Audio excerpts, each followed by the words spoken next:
was it dowsing rods, and then Urius using his instrument to try and find where one of Eldyn's quarries were located. The group successfully found the door and kind of snuck through.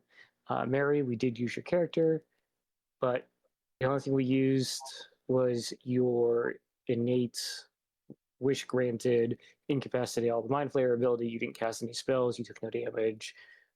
So Okay. you captured this white kind of, it was a weird looking mind flayer. That kind of says something considering you've seen all sorts of variants. This one was, no one has seen this type before, like at all. You captured it, you restrained it, and last I recall, you exited this kind of floating island ship. You guys weren't exactly able to tell. It was like ruins, but flying through space. You went through the door, set off a bunch of explosions, collapsed the door behind you, and I think that's where we stopped, right? You all are outside, still within the infinite staircase, but outside of that doorway, correct? Yes. Okay. That's where we'll begin. Does anyone have anything else to add to that recap?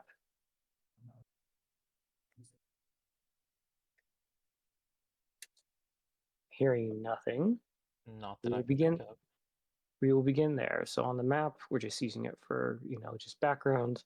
That was Mary. That was the dungeon that they crawled through, figuratively, not literally.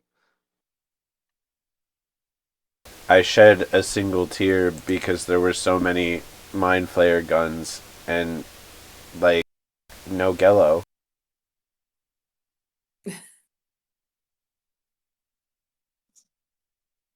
I think he'll survive.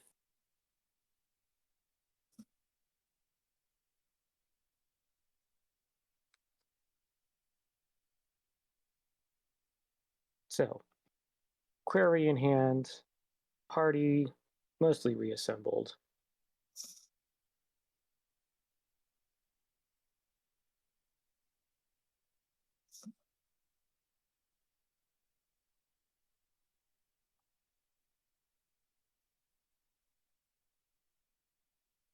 What's the group doing? Head home? I think we have a squid to deliver.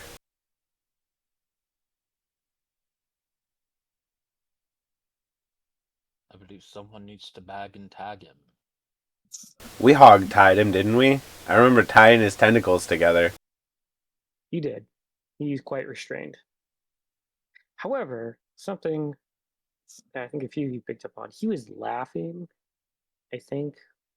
Yeah, he was. Something about someone killing him. Well, I said we were going to take him to Eldyn, and he laughed at me.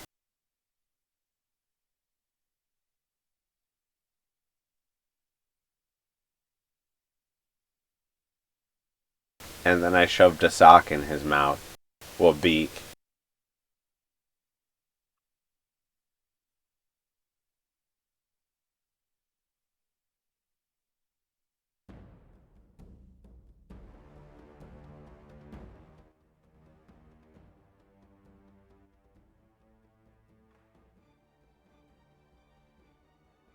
Nico will pad over, poke at it. Is it dead? No, just unconscious. Yeah, I wouldn't want to get between Eldyn and revenge. I don't know if Nico knows. I don't think he does. He just looks at you like half cocked, sideways look.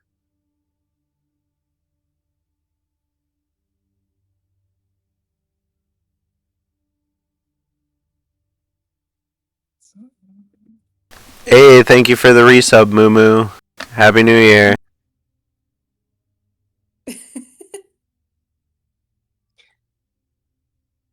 So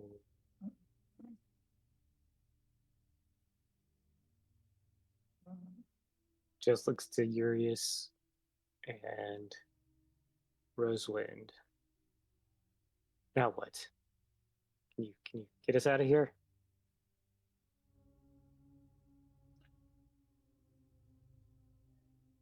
I mean, I'm sure between the two of us, we can douse slash music our way home.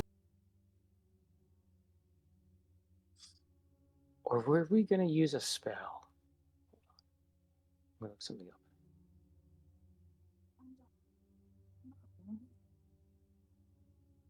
I mean, we could do our best to use a spell, but I don't know how magic's going to how teleportation magic would work in here. Haven't we been kind of trying to avoid casting spells in here just in case? You see Nico like very beginning to like start to draw something, and it's like, yeah. I don't know what would happen in here. Yeah, God forbid we open up some sort of teleportation circle and end up in, like, hell or something. And who knows what That's circle never we'd happened end up before. in. Yeah. I don't think that the people that have been to hell in the group really want to go back. No, not I don't think I would. particularly.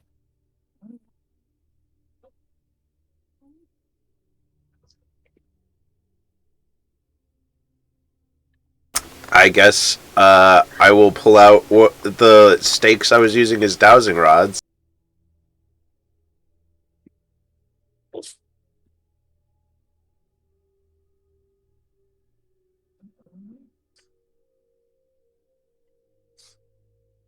All right, make your check. Did you want me to do, what was it, Arcana or Let me scroll back to see Survival what. or...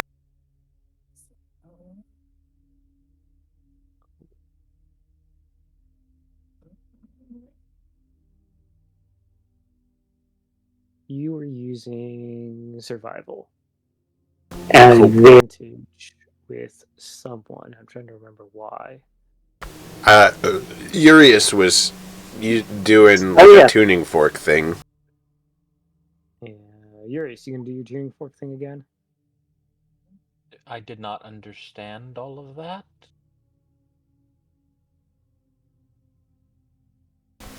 Last time we worked together to sort of find the way with you using your instrument and me using dowsing rods. Yes. I will All play right. a little down-home ditty. The driving bass leads us home. Ayo! As Holy smiggle-blart. Is Urius allowed to say that? I'm pretty sure he can. Jumpin' Jabberwockies. I got a 19 and you got a 1.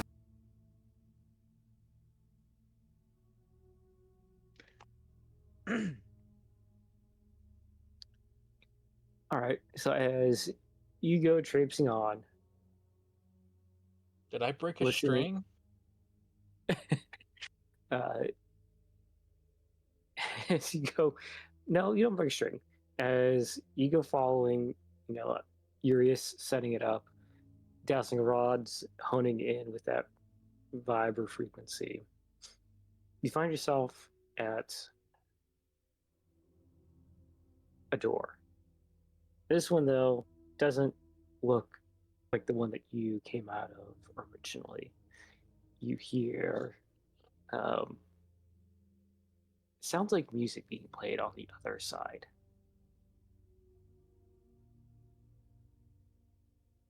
This door doesn't look right.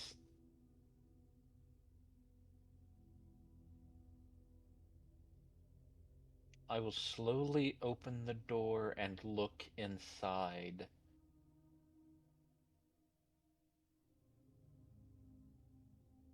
You open up and you see what looks to be a great banquet hall with all humans wearing these kind of sparkly dresses. The men are all wearing suits, and it seems to be a party. Like, not one non human creature at all to be found. Everyone, it looks so weird to you. So it's a party, but unusual. To Did you, we find yes. Earth?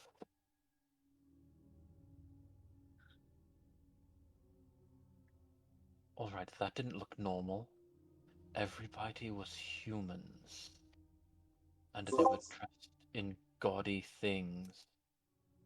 You don't see any weapons, no one's wearing swords, there's no, like, coat of arms. It just looked to you plain.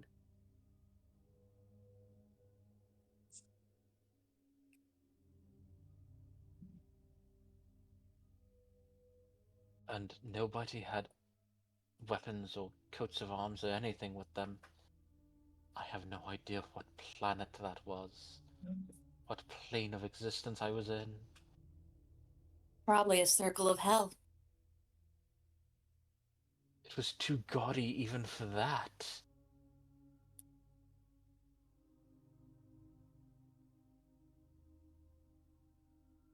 It turns out it was a plane known as ERP.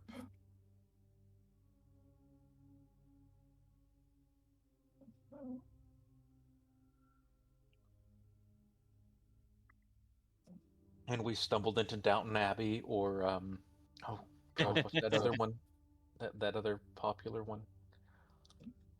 Bridgerton? Yes, Bridgerton. Yes, Bridgerton. That's it. Or that was the ballroom scene from Van Helsing, and if we would have interrupted it, they would have all been vampires. At least I would have been at home.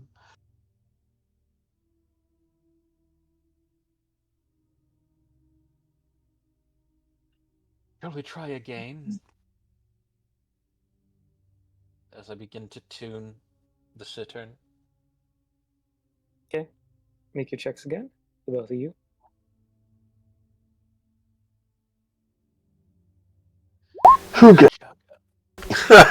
I hope a 31 makes it. Alright, as you play your cittern, get a completely different tune going. Like, this one's more of a bass-led tune than it was. The other one was more uppity. Tuning forks, they lead you a couple fights down. Well, down, air quotes. As you find yourself back at a familiar looking door.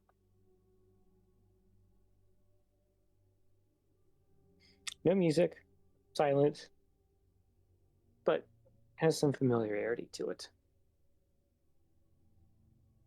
This feels more right.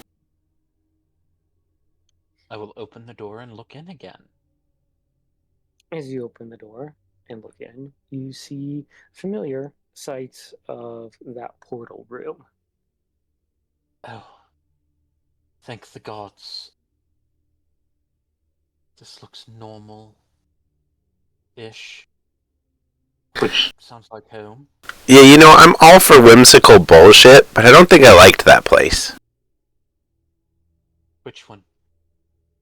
The stairs. Whimsical? Yeah, stairs everywhere. It's whimsical. Like Gravity got drunk.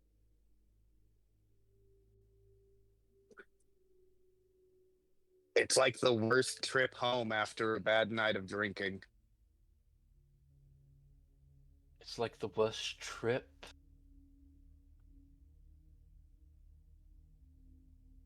After a bad shroom.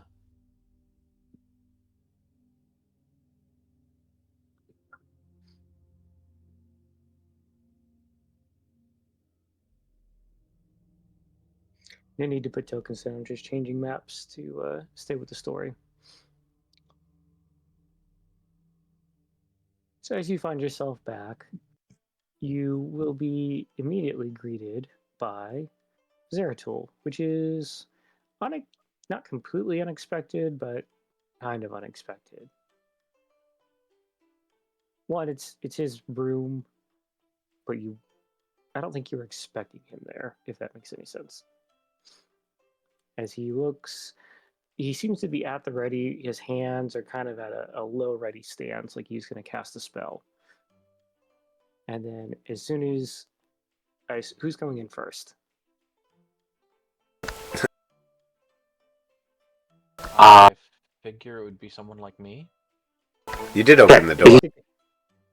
As you stick your head in, and he sees you, he like drops his hands. As I assume the rest of the party kind of falls through. Hey, did you come to welcome us back? He just looks to you in this kind of just neutral look. Not exactly.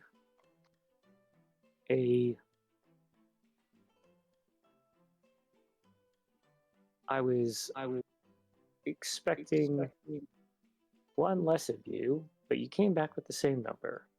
So I made an assumption it might not be you. We came back with a captive. We got a present for Eldyn. That would explain. And he And just it's more than looks. just a ring. He just looks. What is that thing? Mind flayer. Of some He just sort. gives this so for I think the first time he's going to give Yuri's this weird kind of dumbfounded look, which would be highly irregular of him.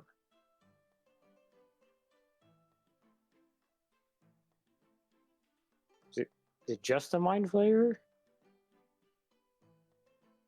Not entirely sure.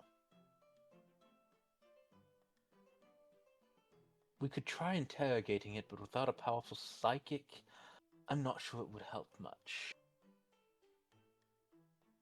Also, not big on the torture thing.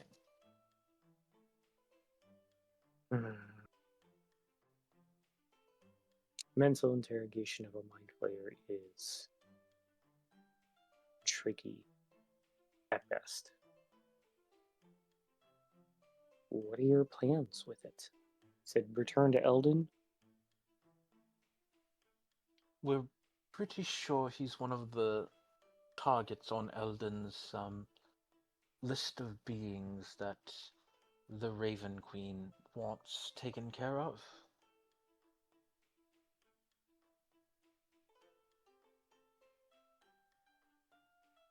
He just looks, shrugs. Well, you seem to have captured and contained it on your own. Well, I'll lead you out. Assuming no one is staying behind, right?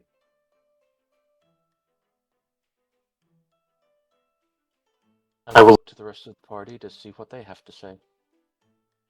I hadn't planned on it. Just making sure no random, hey, I'm going to stay back here and explore. Flix will make a mental note of how the door looked on the other side before he steps out. You could probably mark it too, if you wanted.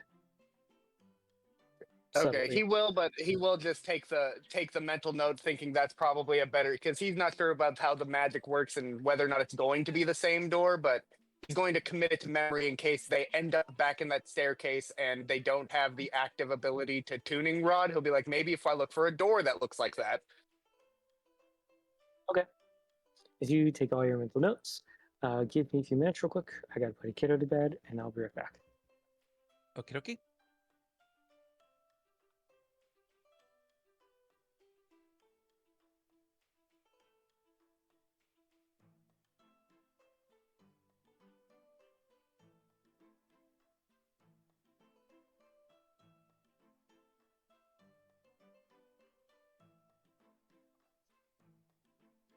I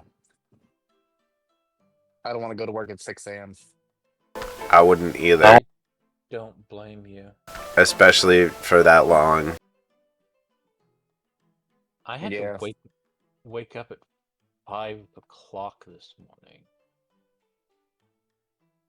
and then come home. I wanna go. Whoa, whoa, whoa, whoa, whoa. I wanna go. Oh. Though I did get to sleep in a really comfortable bed with like putty and stuff stuck all over my face last night. And wires. Oh, sleep tests, yes. Hope it went well. Me too. I had to do one of those when I was in high school because my sister was worried that I had like sleep apnea, and because I snored really loud, I was just a fat fuck and I needed to adjust the way I was sleeping.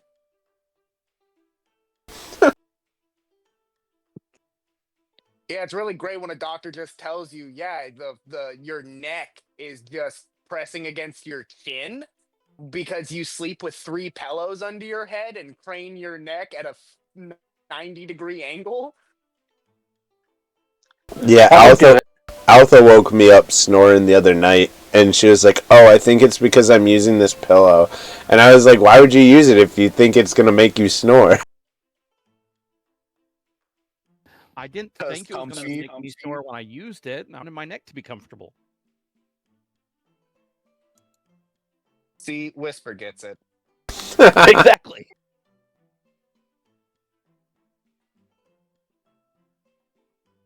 It's always nice to have someone else who understands.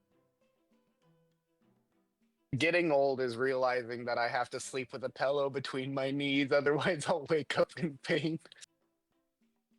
Uh-huh. Getting old is realizing it doesn't matter how I sleep, I'm going to wake up in pain.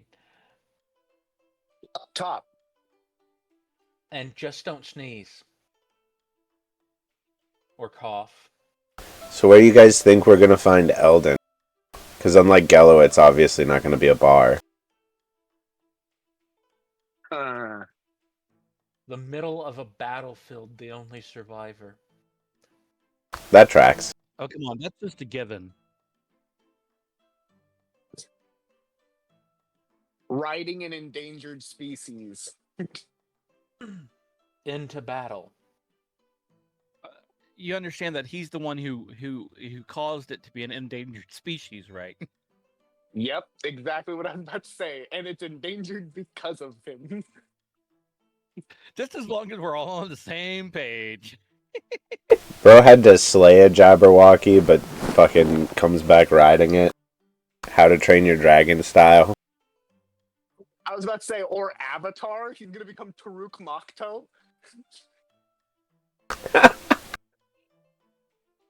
I'm glad you said what you said, because when you first said Avatar, I was thinking Last Airbender, not James Cameron. Yeah, it's always like you have to say the last Airbender afterwards because then people think you're thinking about blue people. But then if you say Avatar: The Last Airbender, you have to clarify the Nickelodeon animated or at least the Netflix adaptation, and not M. Night Shyamalan's The Last Airbender, which is a dumpster fire.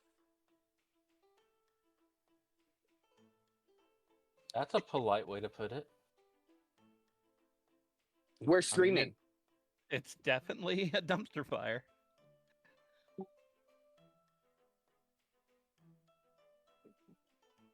But I just appreciated the blue, because like when people say Avatar, my first thought is not James Cameron, even though I know that's Avatar as well. But it's just like, Yeah, I watch Nickelodeon. That's it. I just watch too much of the.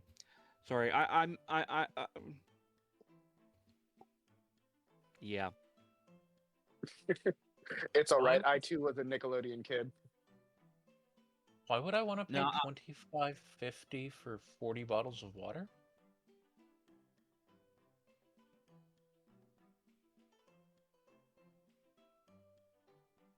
Also, back to the more important talking.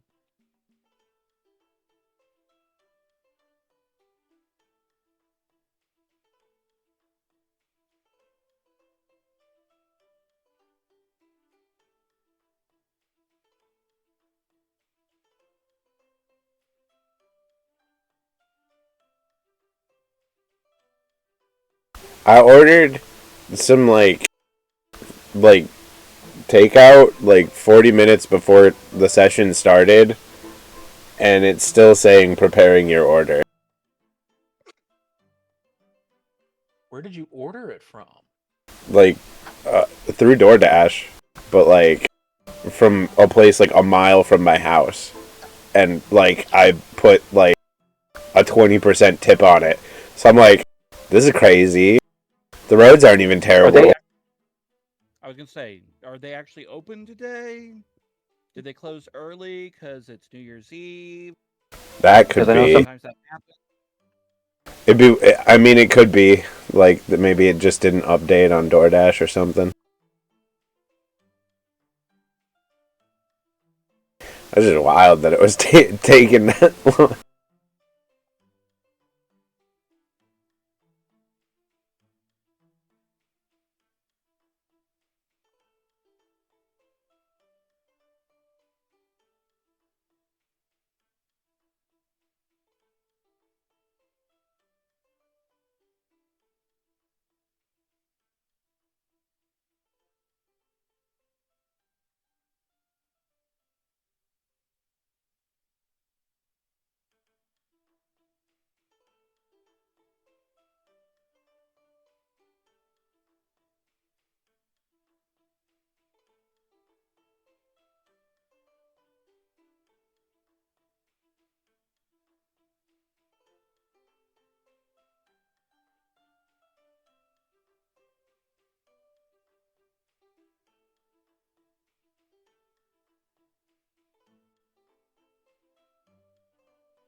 Okay, I'm back.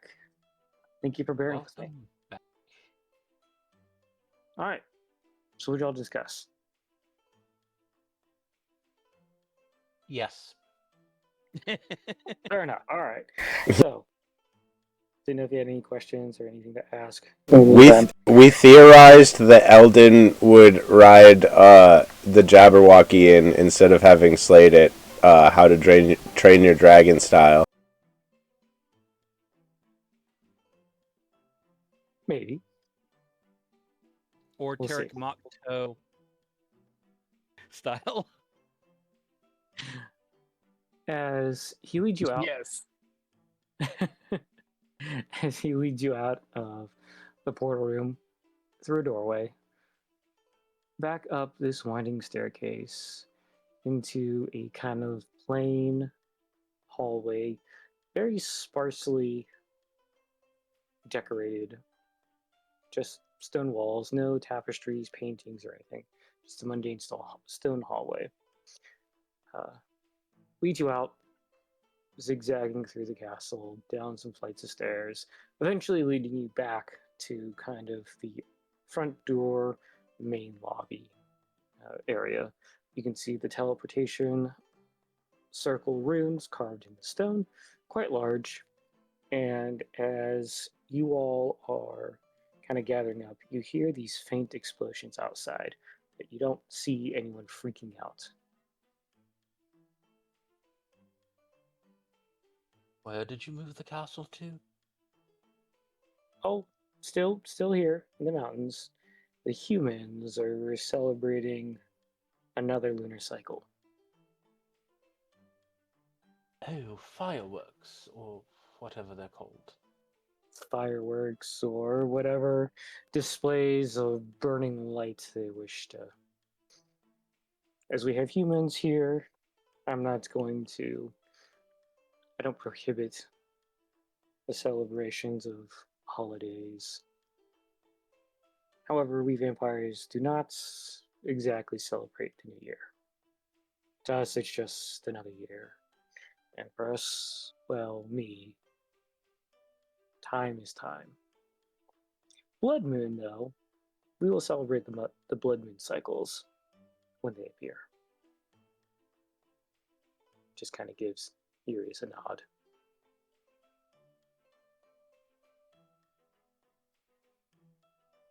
So,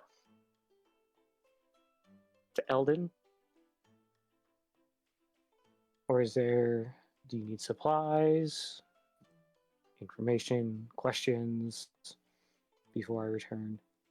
Well, I heard my carriage was here. Yes, prepared. Your animals are well cared for in the barn, in the stables behind us. Is Mary's horse here? They should be.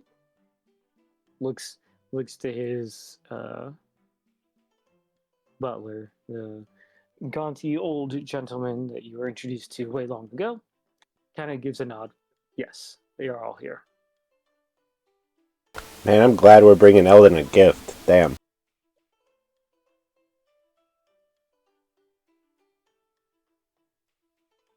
Could we put a bow on it? Is that not what tying him up was? Oh.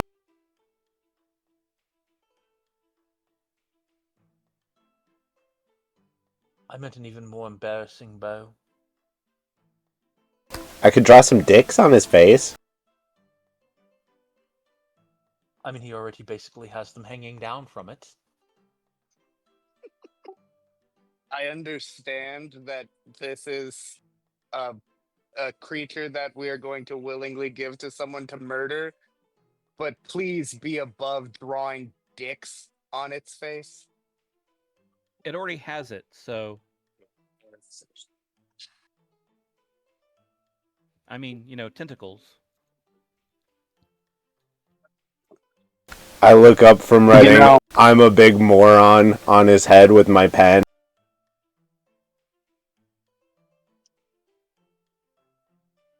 More tasteful. Flix is straining for a moment and has to quietly say to himself, "We're married. We're married. We're married. We're married." And he just steps away. Steps to the side. Did I hear him chanting, "We're married, we're married, we're married"? Flix, how were you whispering? Is that mental or out loud?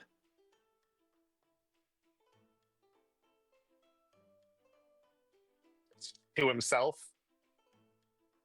Where you're Like, just just whispering it to himself? Like yeah, kind of that's the chanting it question. under his breath? Okay. Do you want to? Are you trying to hide it? Not really. He just trying to have a moment of like decorum and sees that it's completely was already the whole conversation was completely over Roswind's head, and he just had to center himself for a second. Okay. Was that Whisper or Urias asking the question about hearing it? Furious. What's your passive? 25 or 23. I was 2 off. Yeah, you could probably hear that. I gave up on trying to teach her tact and decorum a long time ago.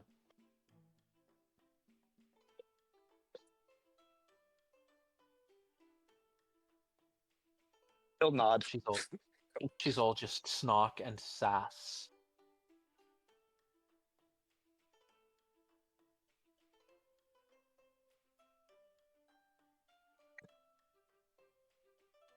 As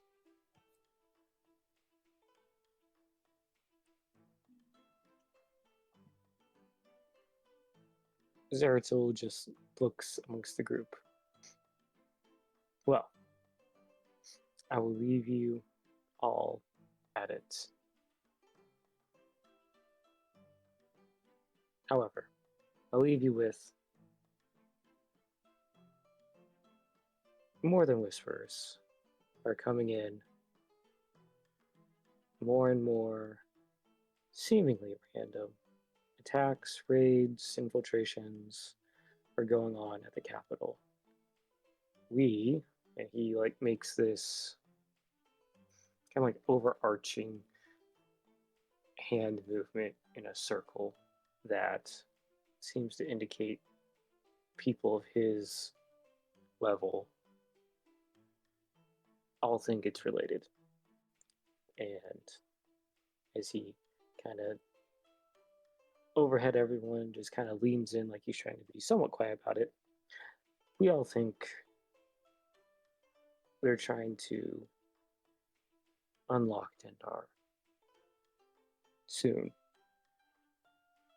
So whatever plan you have, I suspect Matthias will want to hear it soon. He's back. There's kind of a respectful head nod bow, turns, and begins walking down the hallway.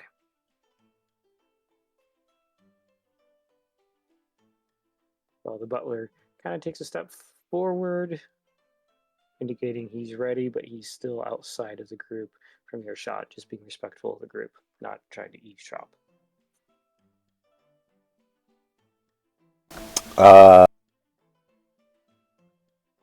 We were gonna ask him where Eldyn might be. If he knew it all. Oh, I know exactly where he is. Oh? Yes. We speak every night. He's in his old village. Oh, that's good to know.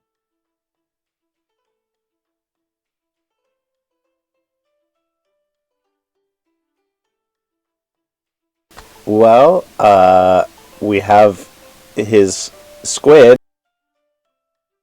So I'm sure we can at least deliver that to him. Hopefully that's kinda on the way to the capital or something. I don't know.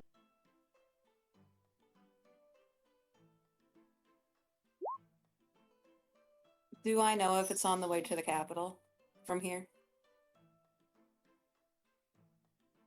You would know, and I don't exactly remember where I placed his village in the world, so for now we'll say yes.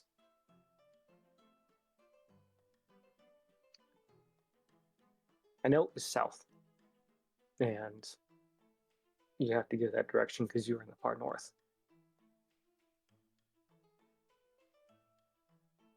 Well, if everybody's ready, then why don't we saddle up and Mary seems to know the way.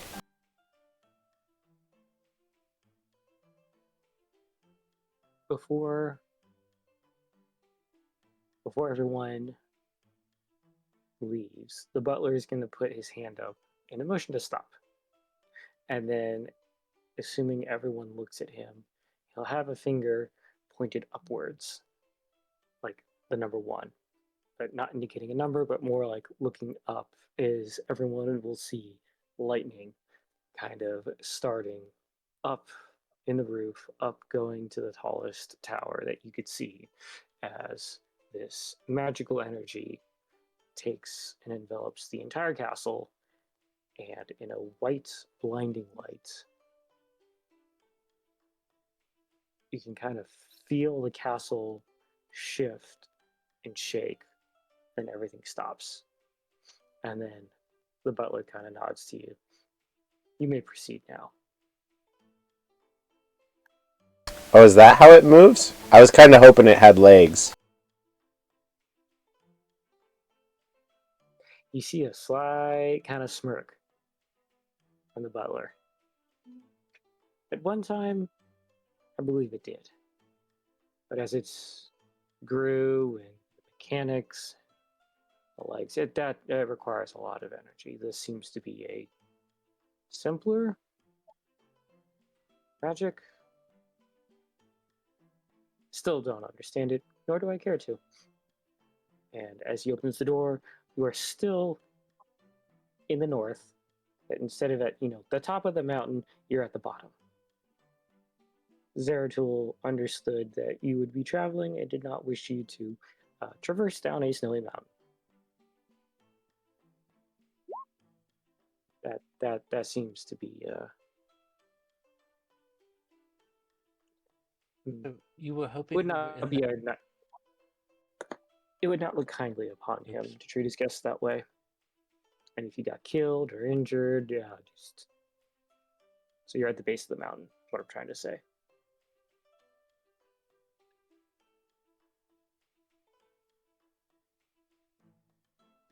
Heck yeah.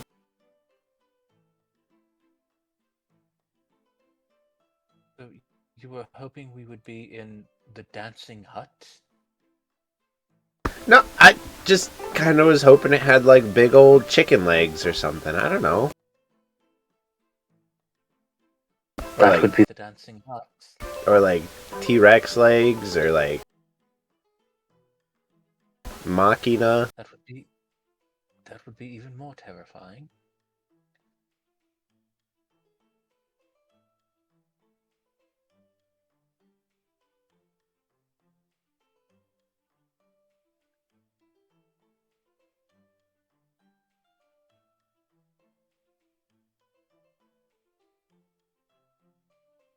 And interesting.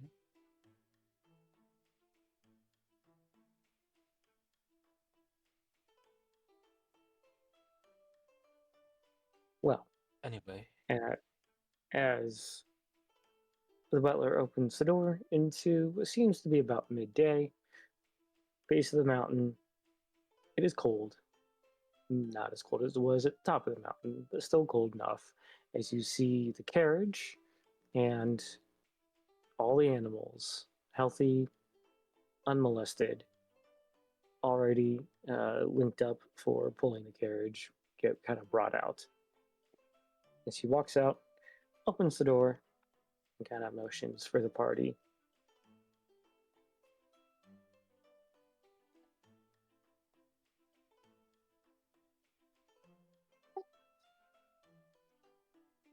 Is everyone getting in? Roswind's gonna hug her carriage. I'm gonna follow everyone else. Mary's gonna mount her horse. I will also get in the carriage. Who's driving? I think the two people that had learned how to drive were Flix and Urius, right? Then I I will was travel. just about to say. Yes, I have land vehicles. I was gonna say, I'm pretty sure it was Flix, yes. Yeah, because that was before Daniel was playing him.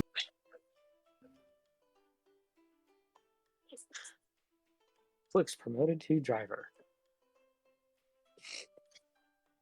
I don't think that's a promotion. I mean, well, It kind of depends. you could let me drive if you really want to. No. I'm not going to put the lives of our friends into such tumultuous waters. So I'll take the reins, thank you. And I will be backup.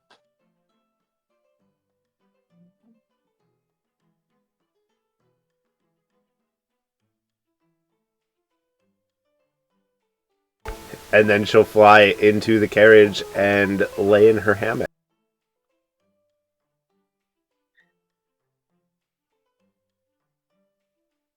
Mary, do you take the front of the group?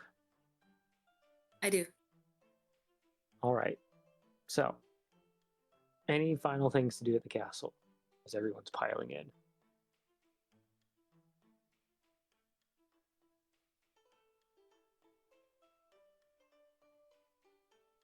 Hearing nothing. Mary, since you know where Eldyn's castle is, you can make I think it's a survival check advantage to kind of start us off. Okay.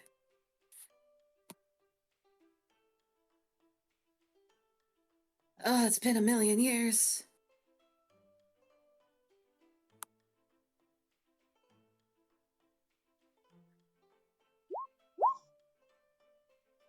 Oh, that's a swingy roll. All right. So, as you first consult your map, take a second, flip the map right side up this time, look southward, and you begin to take the trail. And then, as Mary takes off, Flix, please make your vehicle check.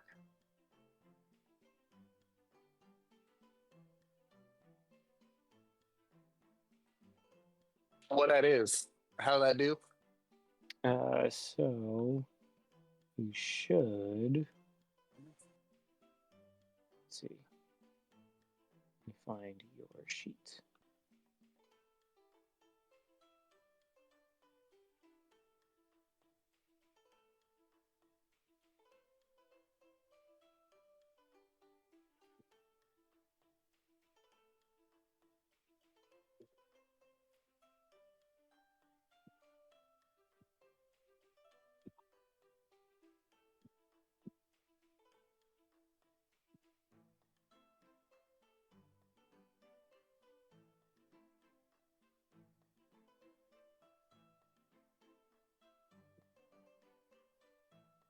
Let's see. I thought it was something you should just be able to click. Maybe not. You could do animal handling with I thought that's what it was. proficiency added. Vehicle proficiency. Or dexterity with proficiency added. You get the proficiency with a certain kind of vehicle. You can add your proficiency bonus to any check you make to control that kind of vehicle in difficult circumstances. So, animal handling with your proficiency if it's not added already.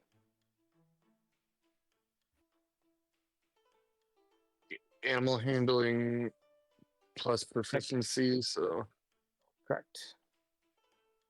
is it at advantage or No, I think it's just a normal normal? check. So you got a +3 bonus, and then you add another 5 for your proficiency. 23. Right. So you're fine. As Mary leads you off, and you all go. Now, Mary, how quickly are you going? Whatever the normal pace is for horseback. I would say we're moving at a fast walk just to spare the horses. I don't want to go too crazy. So, normal pace as you all go southward onto, you recognize it as the main highway where all those rules are about being on the highway exist to start off.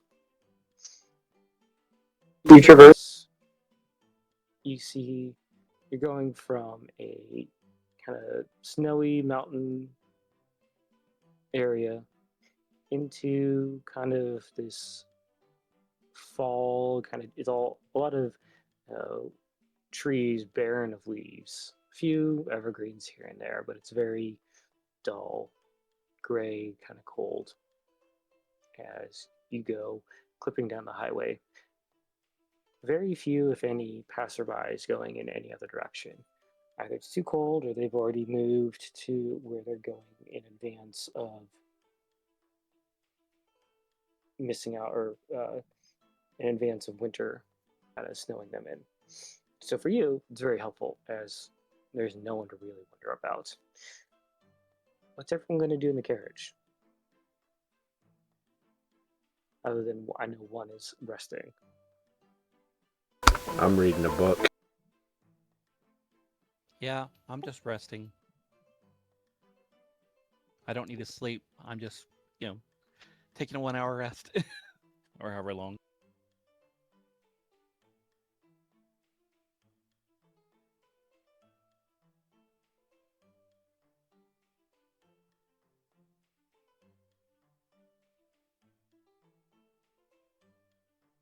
Yeah, I'm reading my tome of leadership.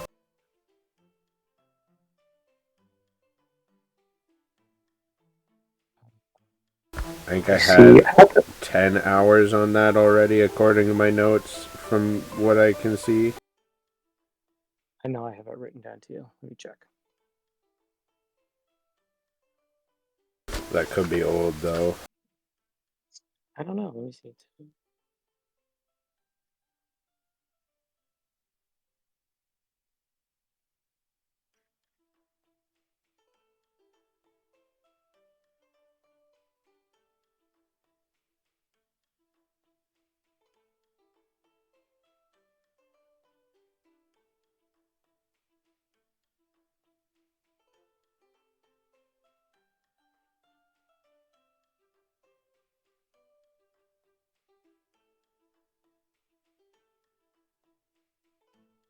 I found last time I read it.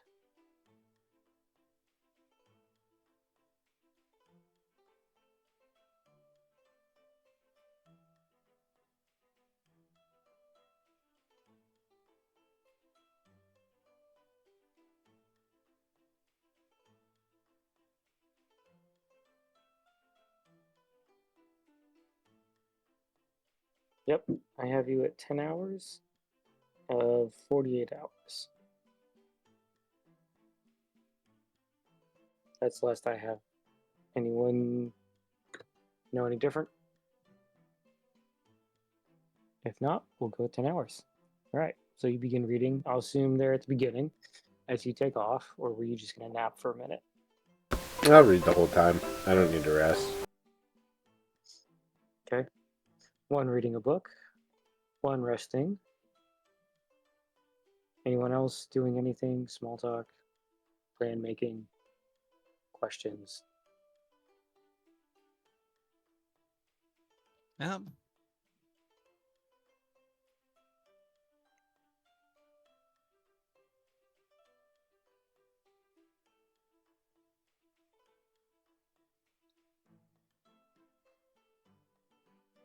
Okay. You hear nothing. You pass. Now, are you all going to ride through the night? Or are you going to take a stop? We will need to rest the horses at some point. Yeah, but we gotta camp on the road. We don't want to get eated. Yeah. All right. So, as you come, I'll No, go ahead. I was going to say Curious. no whistling in the night.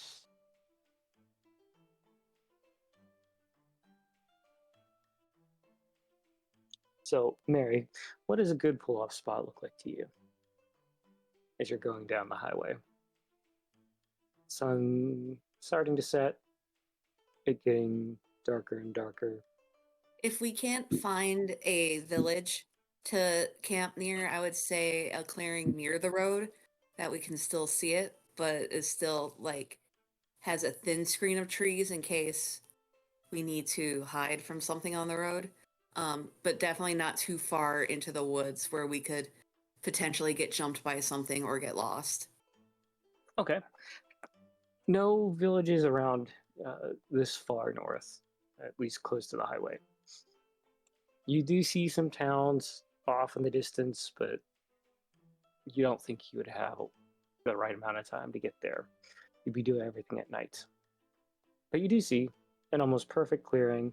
It looks to be a makeshift campsite of sorts. Again, there's no one there, but you can kind of tell where you have worn tracks where wagons have pulled off.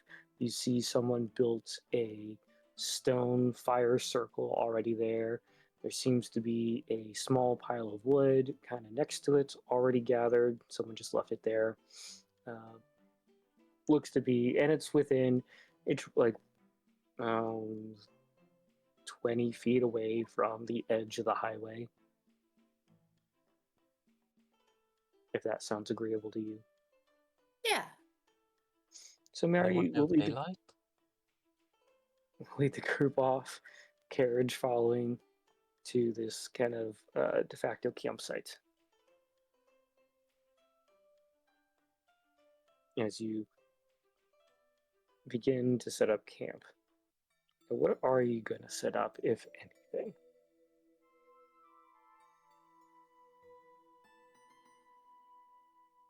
I mean, I'm gonna set up my tent. Okay. I'll Flix will set up an awning over the door of the carriage in case because people can still just sleep inside of it, but that way they can come out to at least the right outside of the carriage and not worry about the elements. Turn it into a camper. Yep. Okay. I got a hammock in there. That's where I'm sleeping.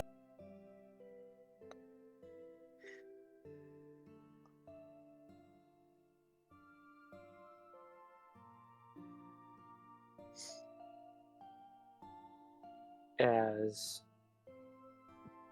you all set up your campsite, anyone doing any scrounging or cooking?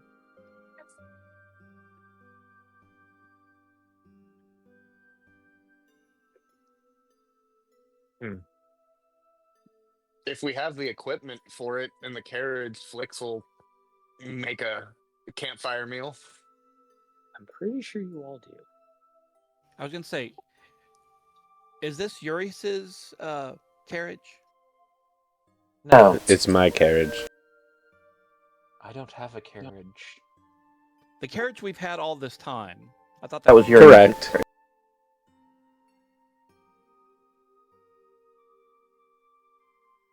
So that's Not not your- Carrie's carriage. No, I do have an iron pot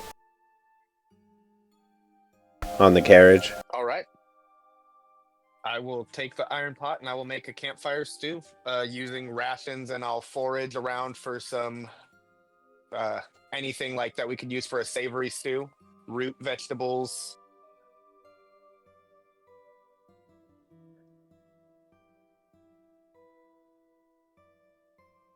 Would that be a survival check? Yes. That's right. I will Check. go Sorry, along to just make that. sure he doesn't get eaten. Okay. Bold of you to assume you're not the one who looks like a snack.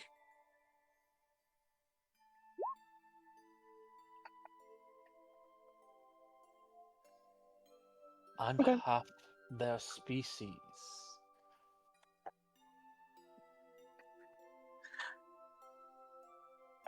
Oh, Flix was not. Hold on. I think I have the highway rules still written in my notes. Quick second. I do. Okay, so for Flix's knowledge, because I kind of glanced over that and made an assumption. So the highway, there is a main road that goes north to south, east and west through the entire continent of Altruix, right? In the exact directions of like a compass.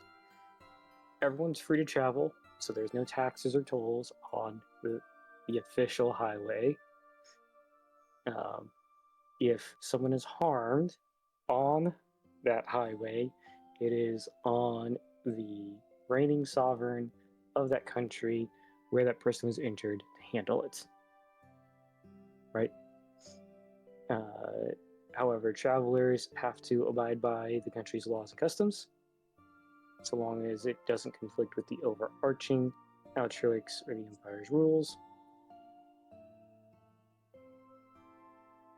Specifically, as long as you're on a lighted path of the highway, you shouldn't be harmed. And this is specifically for Enoch, where you are now. So it's like a subset to this. During the day, creatures are free to move about. The night belongs to the creatures of the night, so long as it does not conflict with any other law. And then be cognizant of their customs. And this is a land of vampires and werewolves and such, so.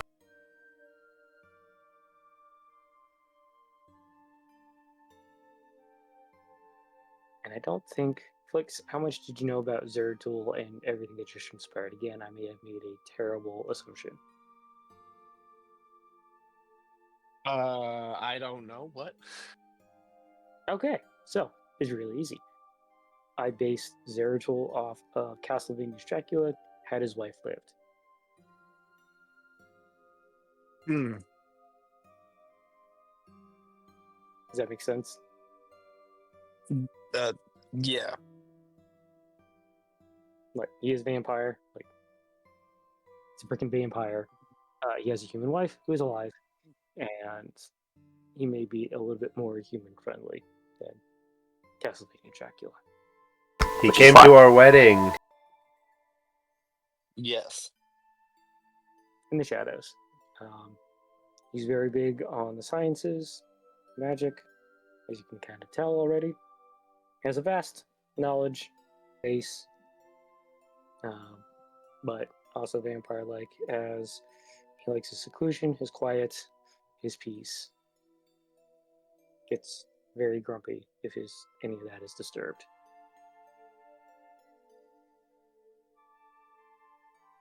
And yes, this is vampire world.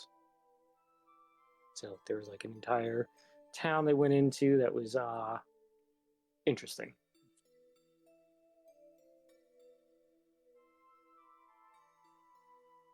So you're now kind of escaping out of there,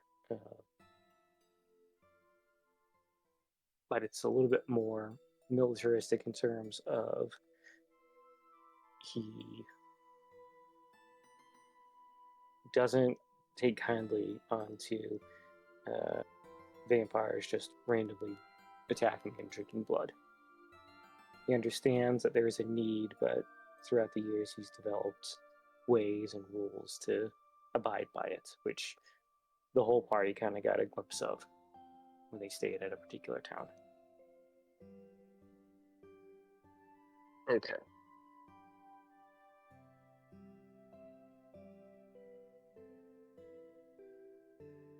So that's the quick backstory. We can discuss further later.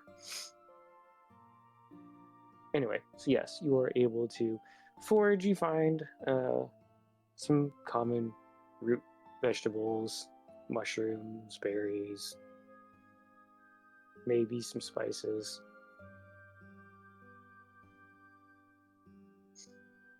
So you can go to bed. I don't know.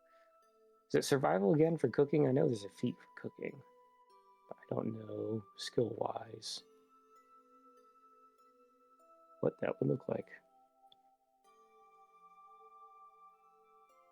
Survival, nature.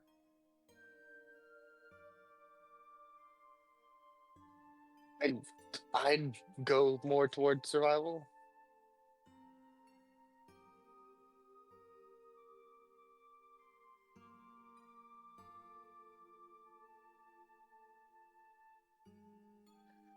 Yeah, everyone's leaning towards survival. All right, so make your survival check.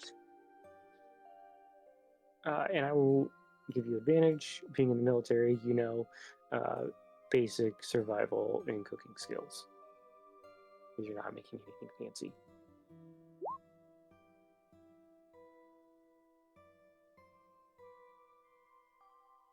Two tens. I rolled two tens.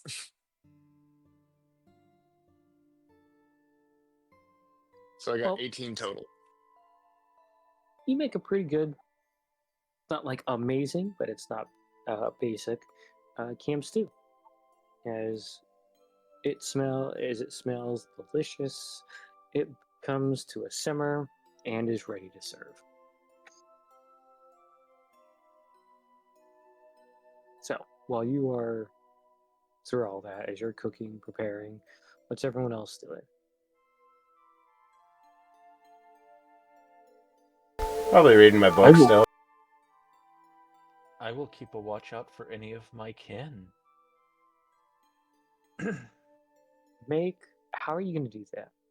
Are you just looking? Are you using magic? A sense? I mean, if I wanted to use my 8th level or my 6th level spell slot, I could do True Seeing.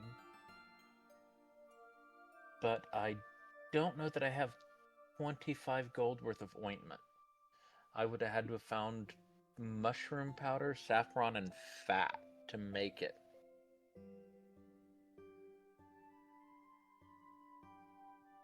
Well, I'm pretty sure we have you covered on mushroom powder. Looks at Rosewind. I can turn my pockets out. What was the rest of it you needed? Saffron and fat. Fat, like animal fat. Yeah. That's probably get that. You have to go find a critter. Saffron, though, I know. I at least know about that. Fun fact, that stuff is really fucking expensive if you get the right kind. It's more expensive than cocaine. I did not understand. I've heard of saffron. I didn't know. I had a good friend from the Middle East at university with me, and he made this great tea. It tasted delicious, and I asked him what made it so special because I've had tea before. Pulls out like legit saffron. He's like, yeah, this thing is like $1,000. And I'm like, it's a little tea box. I'm like, what? Like, I shouldn't be holding this. Why? Why do you have this? Like, I don't understand. It's like, oh, it's fine. And I'm like, it's fine. What? Yeah. So real saffron has to be harvested by hand. There's no way to do it by machine. And you're picking like the stamens or whatever out of the middle of a flower. Yeah, it's the little tiny. Yeah, And like, wow. each flower only produces 3 to 4 stamens. Yeah. And so it's like I get that from the labor perspective, but then the type of flower it grows and where it grows, it's all very picky. And I'm like, wow, like I just need to be a saffron grower. Like that seems. Anyway, I digress. So you need all three of those. I don't think you're finding saffron in like the mountain. Well, No. I would have had to How have thought. closely related to the Middle East are we right now? Well, Not so- very. Not at all. no, you're more like Swiss Alps going like into like Italy almost. We may be close to the Silk Road where we could maybe buy some. It would be difficult. Perhaps at a town you come by, maybe. Unless someone can magically conjure some without using wish. I'm not saying you couldn't use wish. Could. Yeah, I'm not using wish for that. So unless someone has like conjure insert thing, you don't have a druid with you either. So no major plant really I'm aware of. And we don't have Havard's handy spice pouch. If we get our hands on a saffron bloom, I can druid craft and make it blossom. I mean, not outside the realm of possible, but again, it's like one of those probably actually better look finding the actual saffron than the flower. So I think I will just maybe oh.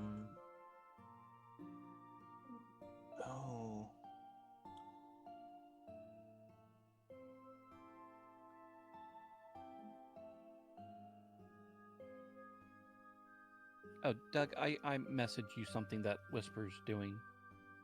Ah, okay, thank you. Keep a good lookout. I could have or I'll probably, if the place is big enough to have both the cart, the wagon, and Leomund's tiny hut up, I will up a hut up using a ritual slot or a ritual. Okay. The layman's tiny hut would kick out because the carriage is probably a large object. It would reject the carriage. That's why I'm saying a big enough spot to have both of them in the clearing. That way, the hut's next to the carriage instead of. Oh, okay. Adjacent. Yeah. Okay.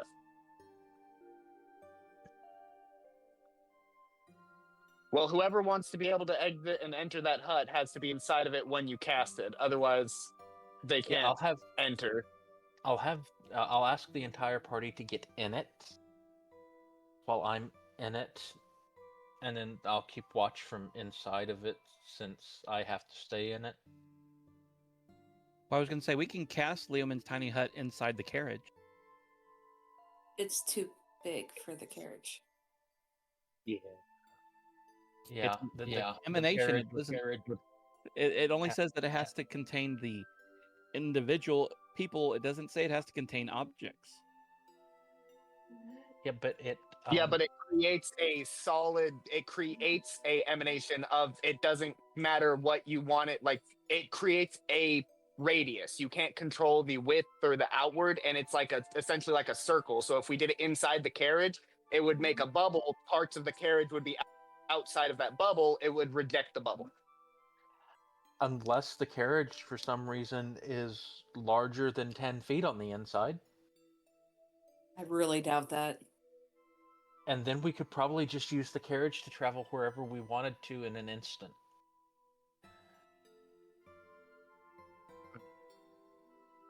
I don't think you're going to be able to set up the hut inside carriage. Next to, I think we can all get around. But inside, because radius you can use as a 3-dimension, right? So you have a 20-foot, no, that's diameter. Yeah, you have a 20-foot diameter sphere, almost. Trying to fit that hut inside of a unconventionally shaped carriage, you're going to have it would just not work well. Now, if you built a carriage, like you cast Lehman's Tiny Hut, built, a carriage around that, sure, that's one thing. But if memory serves, this is kind of like a heavily modified traditional carriage. According to Google, a standard carriage in D&D is about 10 to 15 feet long by 5 to 10 feet wide.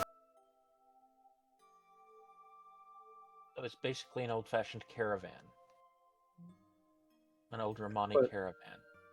Plus, it's on wheels, so it sits higher above, and you get this giant, I can't remember if it's 2 or 4 animals pulling this thing. You have 2. I don't know what you call it, that wooden pulled piece would also be sticking out of that hut. I like the cleverness. You could totally cast it outside and do your tiny hut on one side, carriage on the other. That's fine. Putting it inside the carriage, I don't think is going to fly. And that way, everyone can sleep comfortably in the carriage unless they need to run into the dome. Safety escape zone, panic room. Yep. And I will politely ask Whisper to be the watch for when I have to sleep. Yeah, not a problem.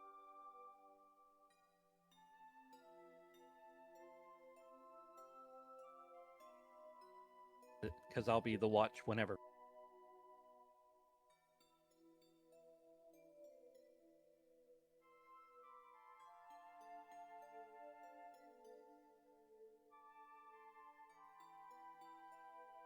Okay, so while this is all going on, is anyone else doing anything else? After Flix finishes making the stew, he brings a bowl to Rosewind. Thank you. I'm really trying to get through this book. I figure it'll help me out,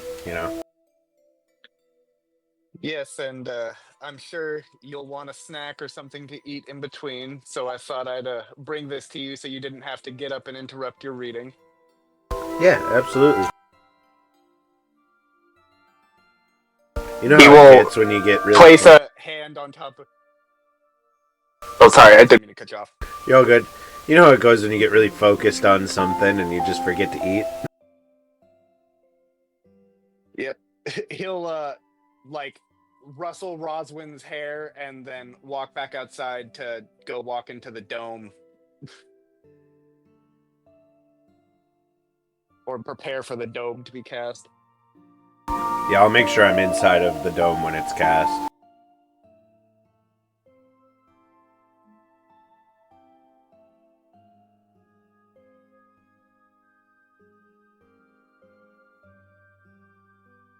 Okay.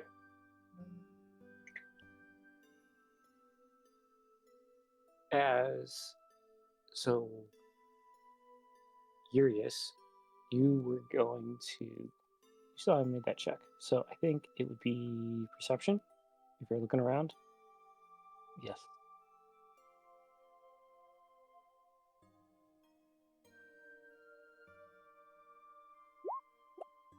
I got 3 more than my passive. All right, so as you look around, you don't see any of your fellow kin creatures of the night. It's quiet, not eerily quiet, not suspiciously quiet, just standard. Sun's going down, you hear crickets chirping in the background. Maybe some flutters of bat wings as it gets darker, but nothing suspicious to you. Do have to ask a question. What are y'all doing with Terror? Right? I got it. Assuming Mary has throughout the time adjusted this mind flayer bubble. Well, what are y'all doing with them? Where We don't have the portable hull, do we? Strap him to the roof of the carriage like a Christmas tree. Okay. He's gonna just leave him up there. All right. Got it. I was gonna honestly say it would probably be a good idea to just keep him in the bubble with Yuri, or at least near Mary, near Urius, at least, so that way, like, they're in a place that we know that they can't really do anything, and they're not like around everyone else. True. Can I make my magical chest big enough to put him inside and then shrink it down? Ooh. Let me read. I don't know about the dimensions You're on the the one that chest. made it, so. Yeah, I know. It's just been a minute. Let me see. Let's see if I made. Hold on. Because the one I can contradict what I've already established. So Indian in the cupboard him.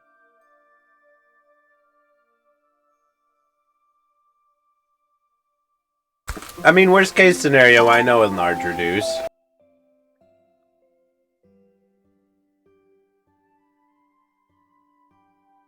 And I mean, if a chest was closing in on me, I'd choose to fail that save. So.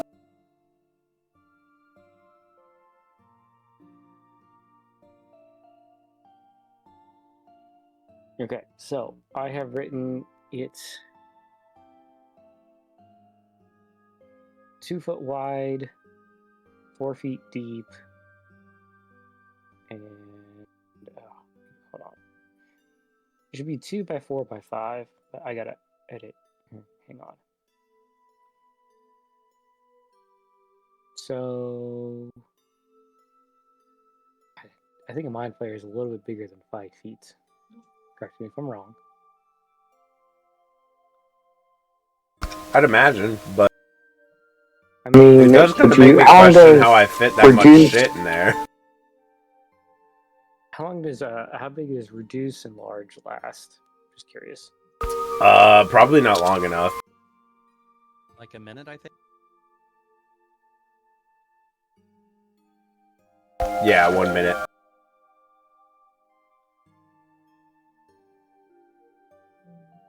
This is not the move. As you pull out your chest, and it goes from its tiny, kind of hidden size to its full size. Yeah, it doesn't look like it's gonna work. You Not know, without. they say size doesn't matter, but I mean, we could find a way to fit him in there. Probably not without, breaking something. Haven't you ever heard of a contortionist? We can fold him in ways that won't break him. Yeah, yes. I mean, Mary, you want a mind flayer pillow? That's a hard pass. I was gonna say, Whisper might pick you up on that. Just the concept, he'd be like, "That sounds interesting." Well, then you can watch him all night, and then, you know, if he starts doing anything sneaky, you can wake us up and we can fuck him up. I mean, you have them what hog-tied. So let me think about this. We You live in have a to world of edit- magical shenanigans, Doug. What? We live in a world of magical shenanigans, Doug. We know your business.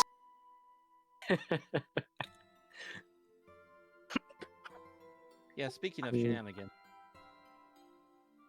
if you folded them the right way, sounds so weird out of context. If you folded them the right way and rebound them, I think you could do it. Oh, Lord. I mean, you're thankfully they're incapacitated, because I don't know how a living person, well, a moving person would go over well with this, but yeah. I'm thinking you could have to, I like, think the move is to let Whisper use him as a pillow. Knees to chest, bind them up.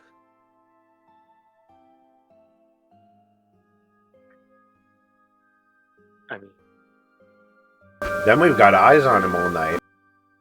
we're talking like some Shibari rope status thing here. Yeah. Oh my. He's pillow shaped. So, if y'all want to do this, we can do this. We'll roll some hella skill checks.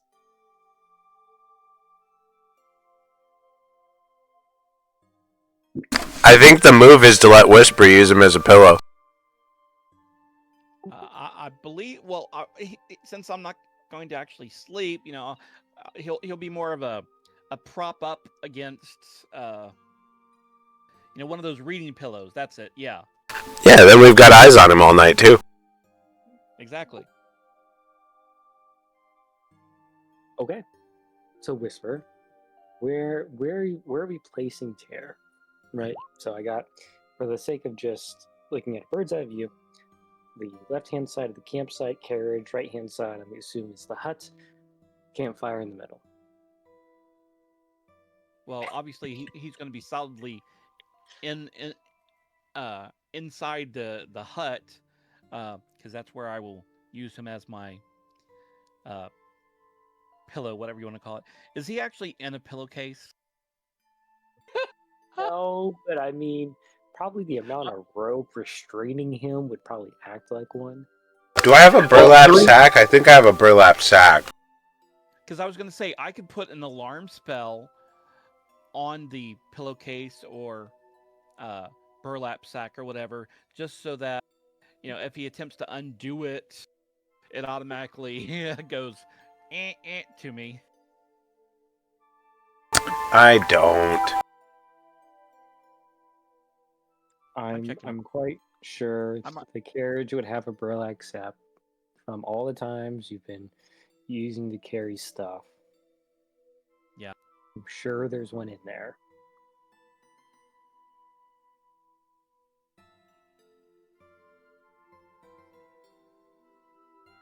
So yes, you can have a burlap sack. Go put Tear inside of. 1 sack of squid for your resting pleasure. Yeah, just remember I got to body slam it every now and then just to make certain it's unconscious. So as you put him in the sack, put him in the tiny hut next to Whisper. Yep.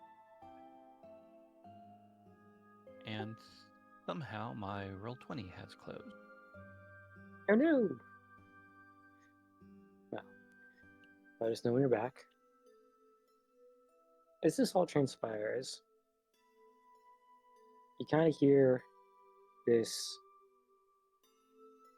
older voice kind of pierce the conversation going on. It's like, hello? Where are we on this map? Or are we even on this map? Figuratively, you are on this map. You are somewhere. Here, I'm going to kind of ping. In a Kingdom Empire show. Up here. Oh, way up there. Right. So there's Mountain Rain. Close to the Silk Road, but not quite. Y'all going south. If I had the real map, this is the real map, but there is some software used that I don't have access to anymore. The capital is literally down here in the center. Okay. Or no, I think it's down right here where the water was. So it's the middle of the night? I'd say it's about the beginning of the evening. Sun's almost set. And I hear, hello? Yes. Old man, hello? As like everything's going on with Tear. Greetings and salutations. So before you is an old man, walking stick, just basic brown cloak, standard common looking clothing, little purse on the right hand side of his waist, and what looks to be a short sword on his left hand side. Does he smell alive or dead? Oh, alive. Just very old alive. Does he smell like wet dog? No. Smells clean, old man clean. I don't know how else to describe that.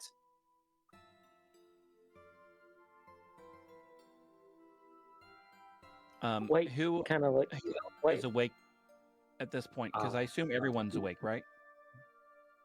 Pretty sure it's not evening yet. Okay. Also, I have fireworks going off in the background, so let me know if it's too loud, if anyone can hear it. Not that I can really control it, but I was gonna say I've got fireworks going off in the background. I haven't heard anyone complain besides my kids. Same here. I thought it was gunfire at first. Yeah, that's what my son thought. He's like, "Is that gunfire?" It's like, "No, that's firework." He's never heard gunfire, so. gunfire is a little bit more poppy. The secret is the echo.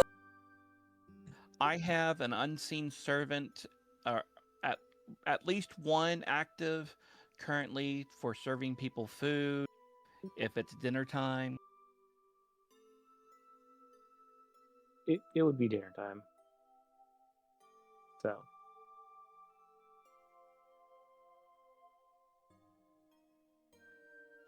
I And, will not cautiously approach him like I was about to, because that would mean I leave the circle. okay. So I invite him closer. My Black Hawk familiar that y'all so rarely see is directed to fly down past him and enter into our Leoman's tiny hut. And I say, "Welcome, traveler. Care to join us for some evening dinner?" With a wide grin on my face. he smiles. Doesn't look at all concerned with how you're smiling. He's like, if that is not too much of a burden, yes.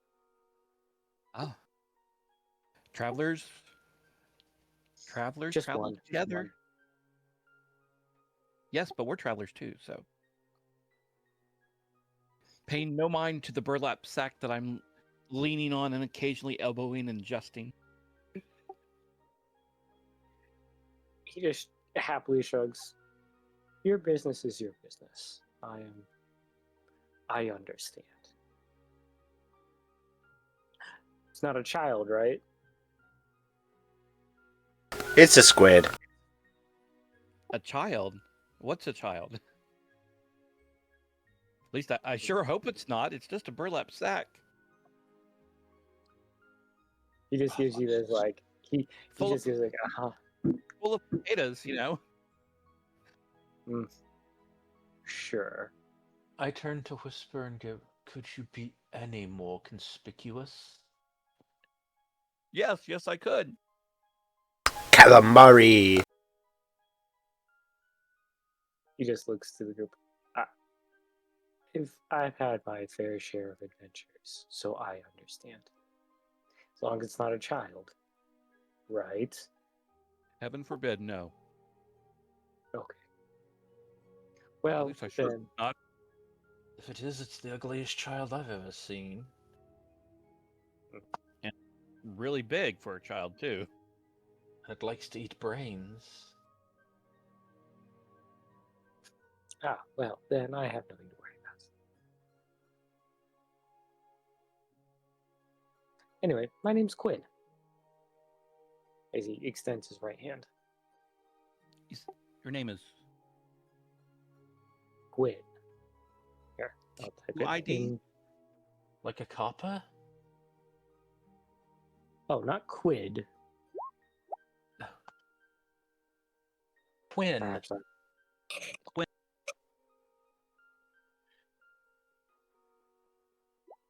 Okay, Quinn. Okay.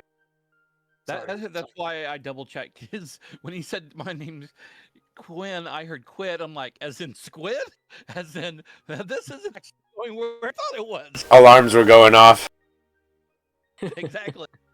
I heard Your name's quid Quid. as in a copper piece, a dollar. Well, Or, yes. well, a pound. Quid as in QUID, but also add an S to the front, it's squid, and then we have a problem. I would have regretted saying there was calamari in the bag.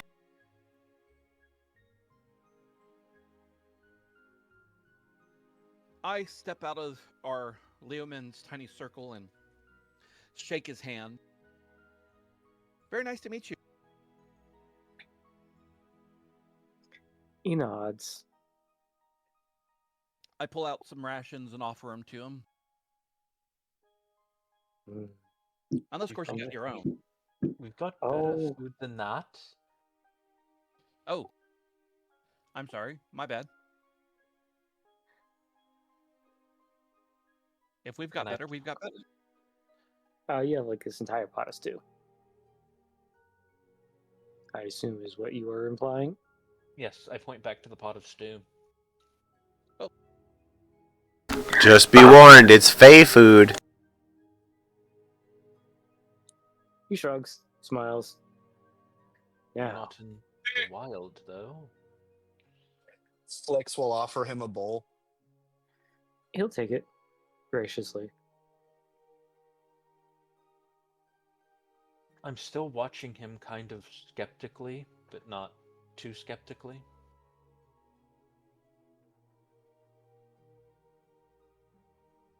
He doesn't seem to care if you notice or are cautious of him. Because he's either an incredibly brave old man or there is something up with him. Okay. No, are he's you... not brave. Flix will speak up a little bit. He's not brave. It's just the way of the road around here. It's safe travels for the most part. Most people aren't afraid to walk the streets or walk these highways because if they get attacked, sorry, what was his name again? Quinn. Oh, No, Zeratul. the ruler, Zeratol. Zeratul. Zeratol, who rules over these lands, would punish them accordingly, and he's not very kind to people who attack random travelers on the road, especially vampires who feed recklessly. I look at where we're at, and then I look to the road where we're not at.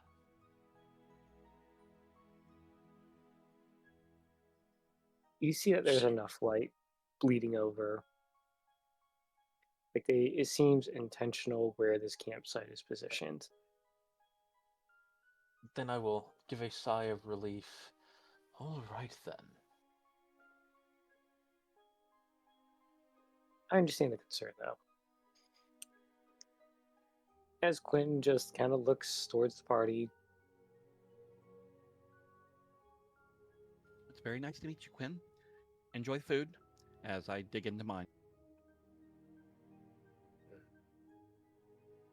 You know, there's just something about fire-made food. Just starts to eat it. Doesn't check it. Does it just, he just straight up just starts eating.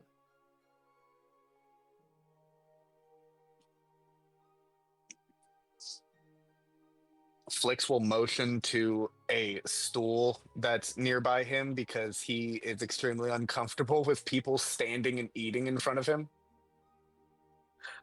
Okay. As Quinn just kind of walks over, nods, sits in the stool, continues to eat. So what brings you this far in Enoch? Well, two things. I think it's you all. And then second,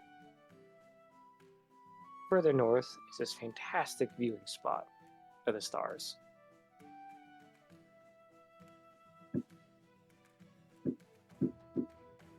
Looks totally unfazed. throughout what he said.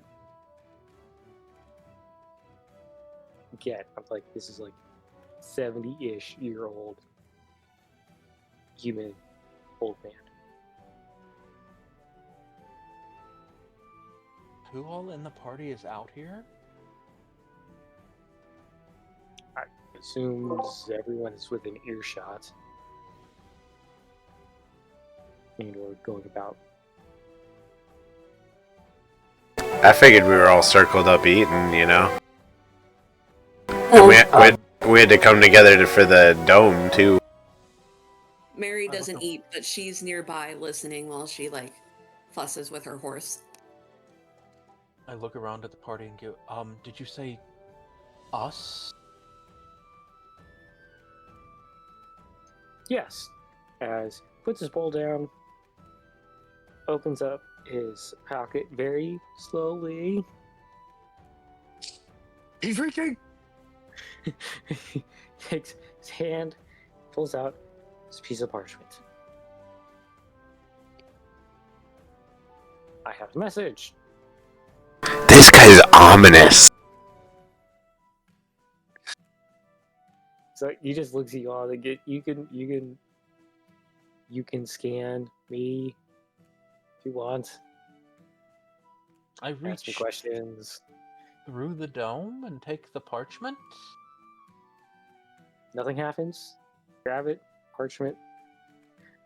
It has wax seal, and it has a icon of the Emperor's sigil stamped in it. It looks as though it's from the Emperor.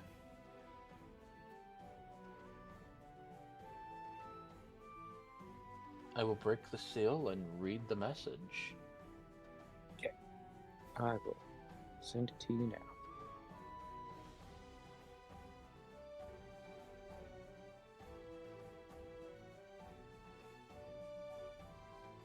That was you, Urias, correct? Yes. Since I figured I would read it since I can read anything.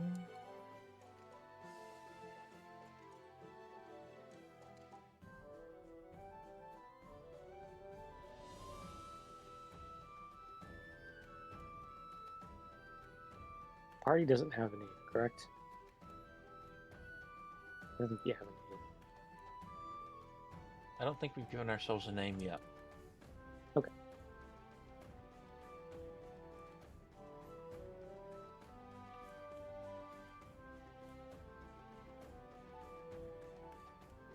The world-saving weirdos.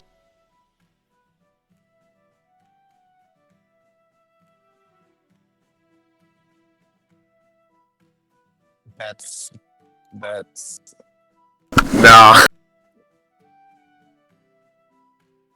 eloquent. Sass and snark.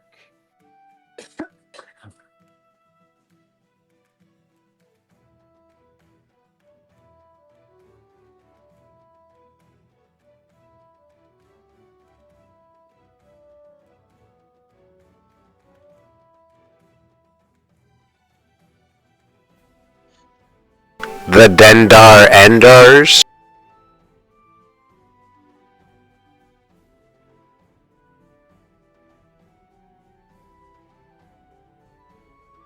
Be real cryptic. Start calling ourselves Unity.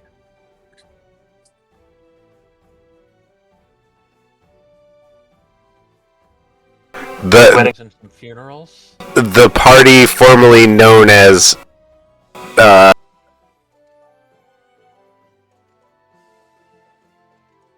The party formerly known as the party.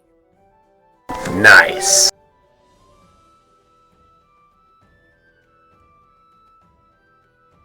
The party formerly known as Prince.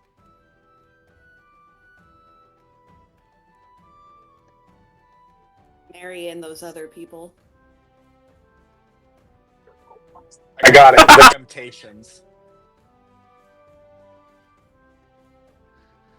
Eh? The very bad ideas. That's honestly that's gold.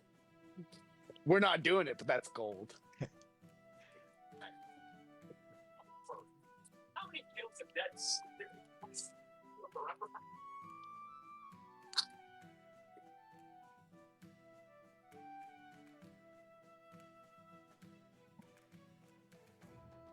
Marry the fairies and the brooders. There you go.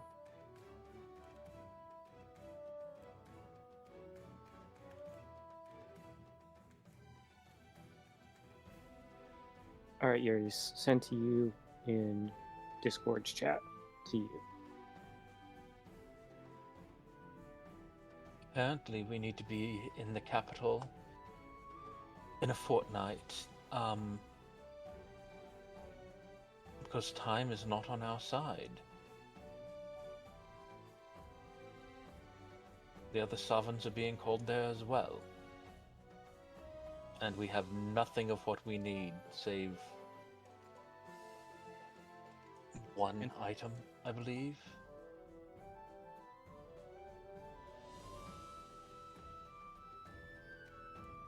We need stuff?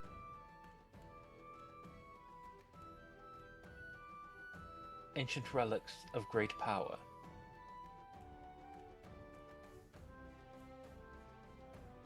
Well, the sword's one. I'm pretty sure the crown on my head is one of them. Or 1/3 of one of them. Yeah, the crowns combined. I was about to say, obviously my hearing needs to be checked because I heard clown on top of my head, not crown. We know where one more of them is at. For sure. And we have the locations of the others that are suspected.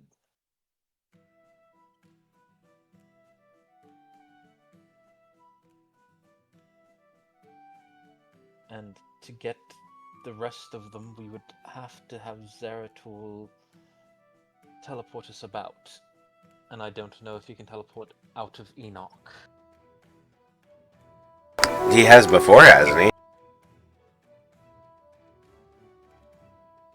Who are you asking? I mean, didn't he, like, move his castle to the one place to, like, when we were fighting the fucking... Or was that in Enoch? That's the lake on the eastern part of Enoch, I do believe. If you're talking about the lake, yeah, that was all within his. Okay.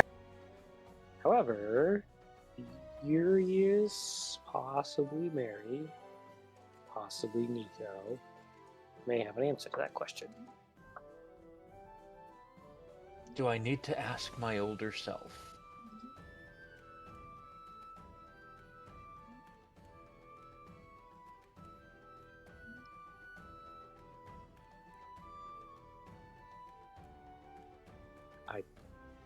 It's up to the group. How much do you want that answer?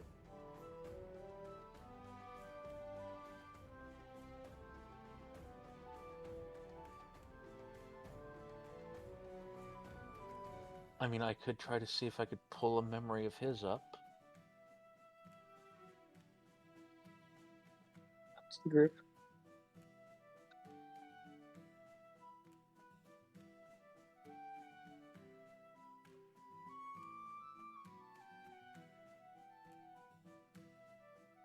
Do you have any idea, Mary?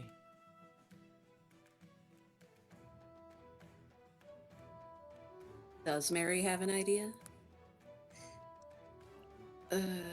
Well, so you studied, if I remember your backstory correctly, you studied ruins and things on Merge, correct? Yes, specifically the merge. All right, so I assume you've seen a bunch of stuff, written all your findings down in a journal of sorts. You can consult said journal via history or arcana. I'm not sure which one you would prefer. They're the same, so let's just say history. Okay, so you can make a history check as probably this is probably in some ruins, so we'll see. Okay.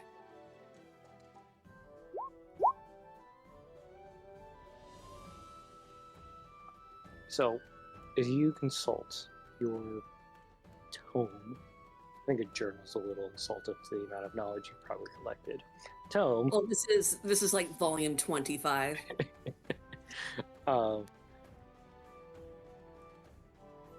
There have been writings and then some depictions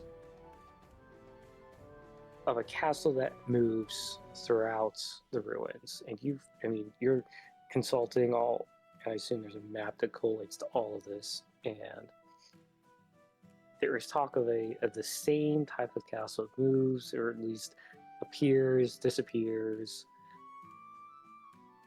and you have a okay description from some ancient ruins that kind of describe it. And as you call back to what you've seen now, the castle, you kind of make out the original, I'll air quote, the original castle.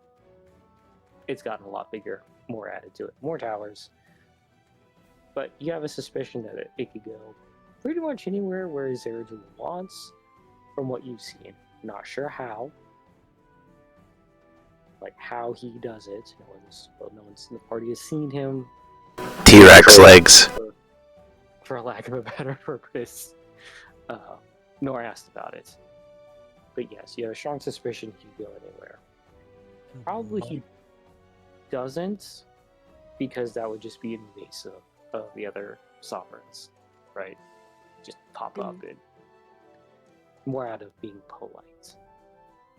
But he could absolutely do it if you want. I will consult the map of the locations, the possible shard locations. Okay. How close are any of them to the borders of these lands? Of like Okay. Butzeman, Cho, Newland. So here in the Tutsumian, there is one on their border, but it's definitely within their territory. You have at least one here, kind of between this mountain range and their borders. And then in Newland, you have it up here in the north. But that's like way on the other side. The others seem they're either in one but not both. The ones that I mentioned are definitely in both. They're in close enough proximity. They might be off just a little bit. But you make the educated guess. We could teleport close enough that it would be maybe a day or two's ride. Sure. If you can convince him to move his entire castle to accommodate you. We should potentially return to Zeratul or... and I turn to Nico, see if you could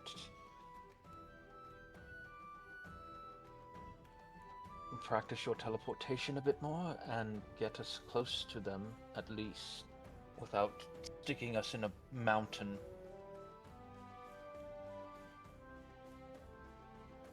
Nico just kind of like cocks his head. I mean, I guess, but didn't you all have a bunch of these? Looks at Rosewind's staff. Right, that's one. I thought. Looks at whose staff? Oh yeah, my staff of the Feywild. I'm gonna double check my notes. I know I definitely have these all written down.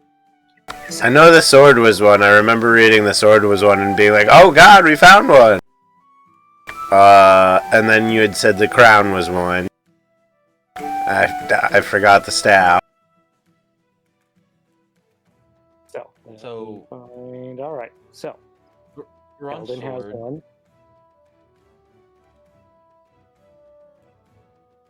Eldyn's scythe. Yep. Mary's armor. Xanatos has one, which I believe might have been the first one. Theirs are Eldyn's. Hold on. The staff.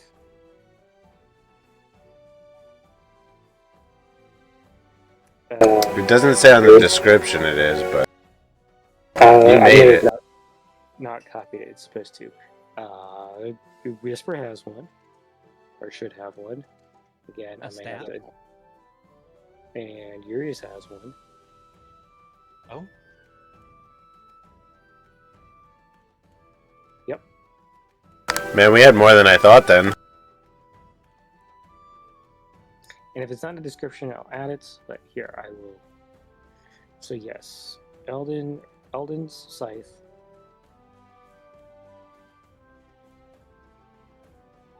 Xanatos' sword. Mary's 3/4 plate armor. Again, I can add this all into the description. I just may not have copied it well.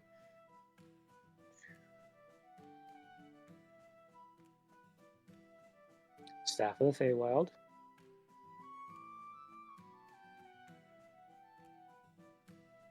Don't have that one. Tears of the Angel. Whisper. Platinum Blade. Furious.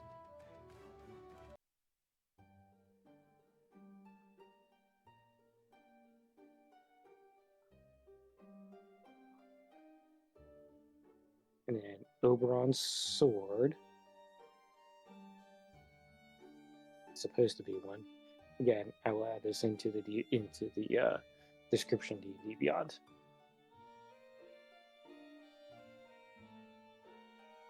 There are others.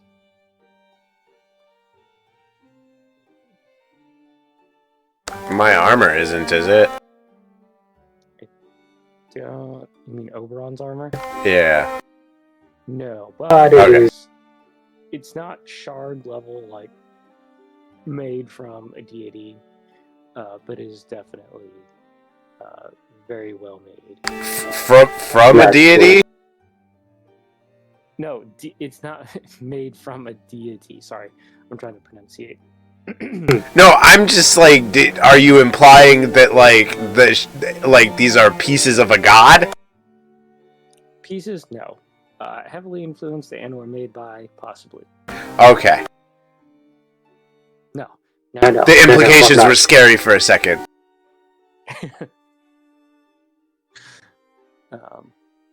I needed an adultier adult for a second.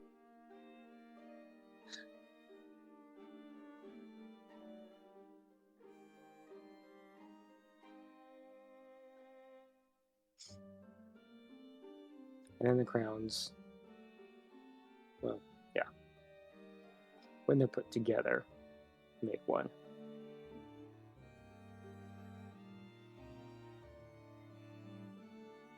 But we keeping them apart because they go to the no-no place.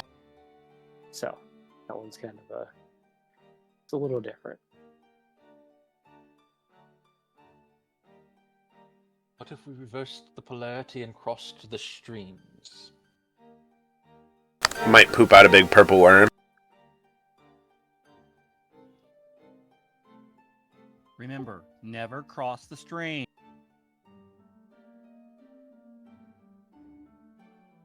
But if an interdimensional being asks if you're gods, you say yes.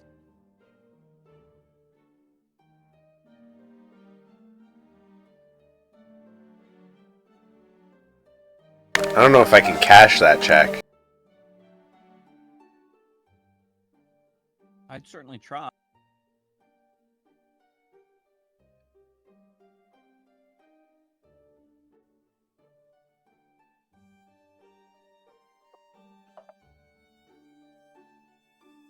I mean, couldn't hurt. Right? Couldn't hurt to try.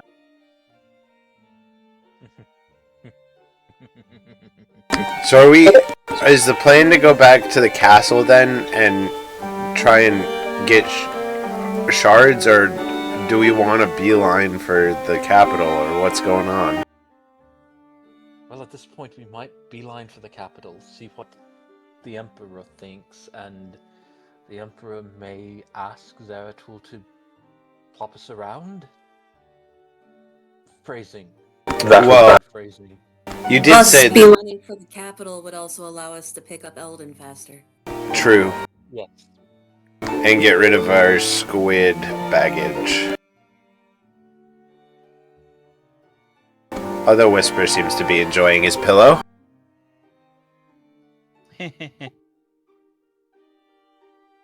If one of us What's had gentle repose, we could take his head off and then just bring him back later. Well, I do, but I kind of like the grunts, you know. The So let's beeline for the capital. Zeratul will be there either way, since all the leaders were called.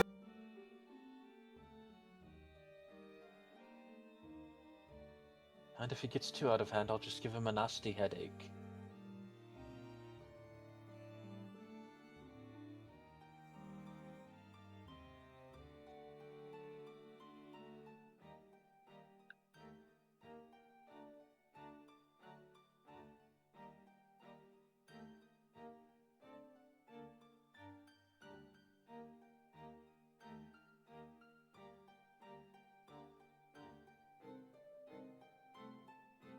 I do have the ability to cast an intellectual fortress on myself or one of my allies who is willing to take it, so if he tries any shenanigans, he will most likely get a headache.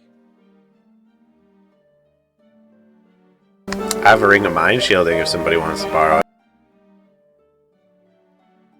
In fact, if I casted it with a little more magical force behind it, I can add other allies to the spell.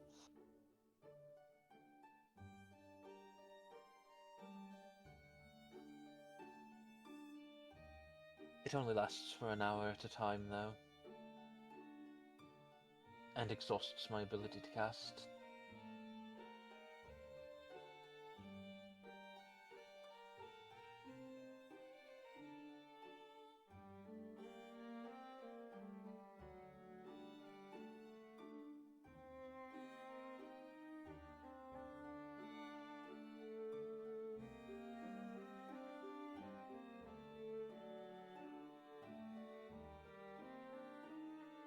So, shall we let Quinn into a dome with us? Would, Tiny hut? wouldn't he have had to have been inside when we made it? We could Yeah. always cast it again, seeing as it is a ritual spell. it only takes 10 minutes.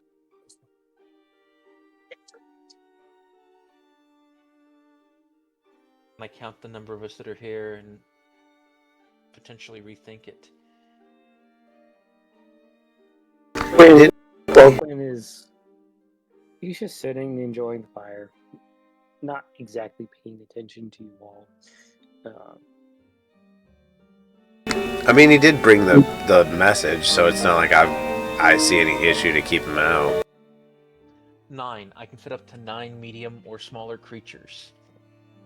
He just looks. He's like, assuming, but I think you all are attempting to do. You need not bother. I'll rest here by the fire. I'd rather not be in structures. Time ago, younger me. Well, our party was ambushed in a tent, and it caught fire. Didn't exactly go as well. So I'd rather sleep out here. I'll be plenty warm. There's a fire. I'll be fine. It's a magical construct. It doesn't catch fire. Are you sure? It's magic. Quick, Flicker. Stick a log to it that's on fire. I am Test kind of this theory. curious, though. Who? Flicks, not flicker. Wrong one.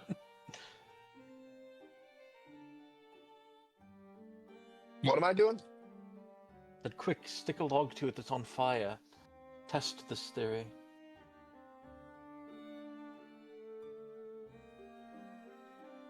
Sorry, what theory? That the tiny hut won't catch fire. Oh. I just pick up like a stick or stick, light it on fire and poke it against the dome, and it would just put it out. Because it is a dome of force. I mean, if he doesn't trust that, you've got a flaming sword.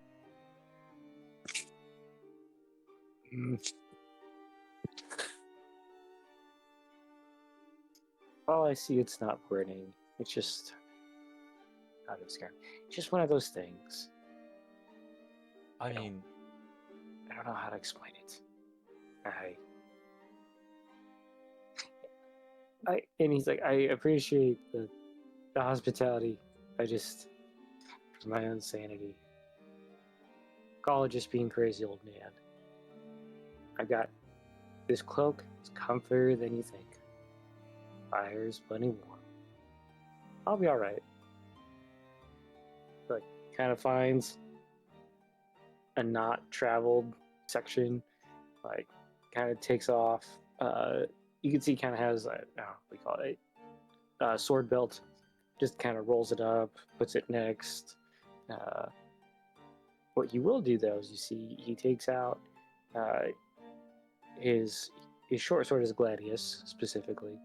He'll pull it out in a threatening manner, kind of as he lays down. He rolls it a certain way,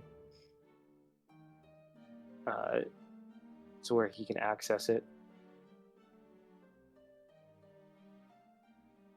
Old gladiator habit.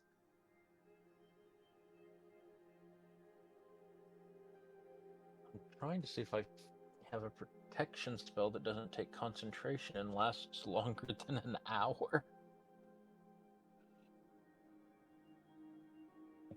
I'm old, not dumb.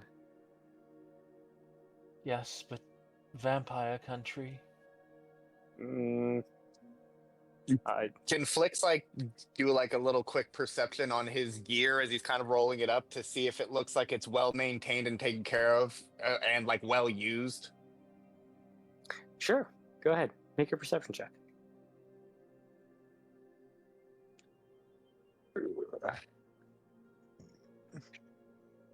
Do I get any sort of bonus for military knowledge?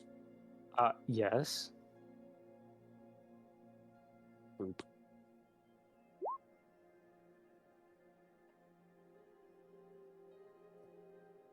So you see that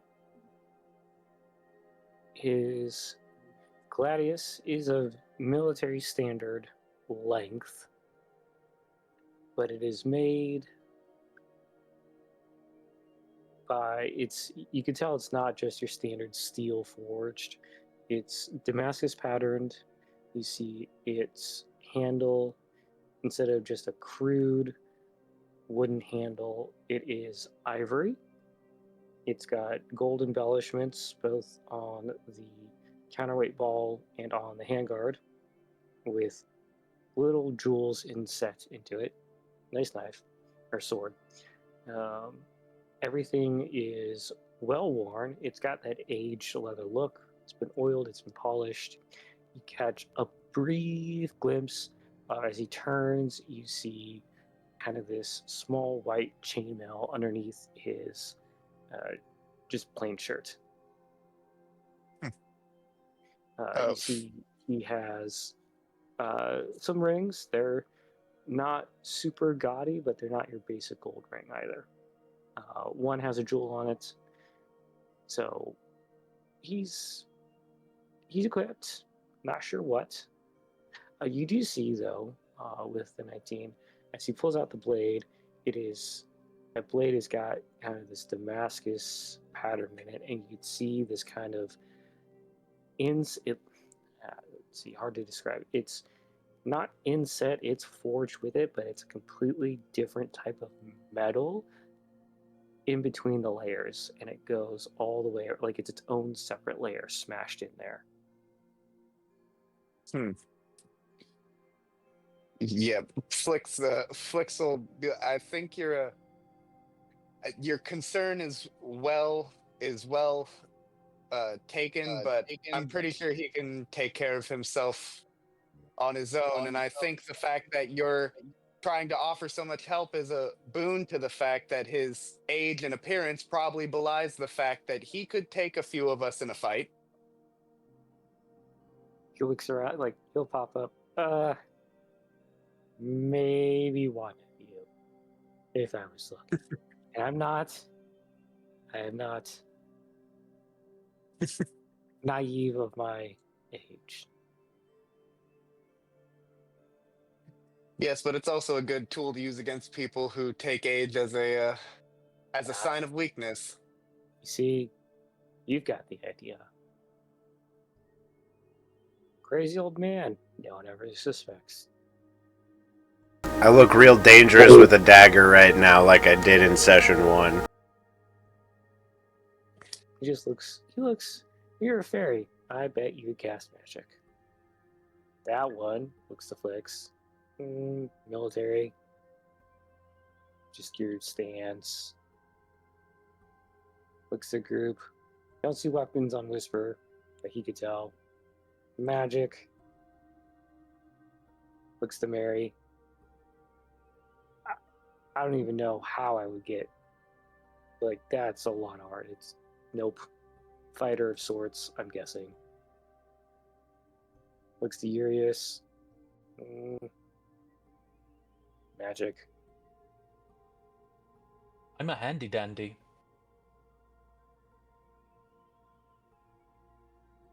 So, I fought in the arenas, did some adventuring, so I can fight. Man, magic is a problem. Vampires, if you know about them, you can either evade them, you can fight them. Sometimes they can be haggled with. Looks furious. I'm only half vampire. And plus 70-ish. Anyone that makes it to mile, it's all downhill. So, I can either worry about it, something I don't control, or I can just live my life. And I'm just going to live my life.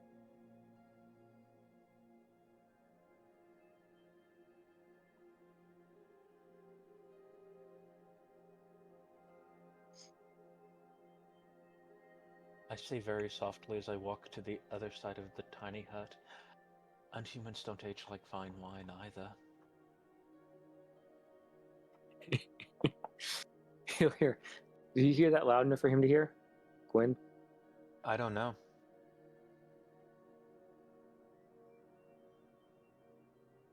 I mean, he might have heard it. If you're inside of the tiny hut, sound cannot pass through it. Oh, I mean, he's not It can inside if you want it to, from what I understood. No, the only thing that can pass through it is if you're inside of it. People who are inside of it can like throw objects or cast spells from inside of it, or physically leave it and re-enter.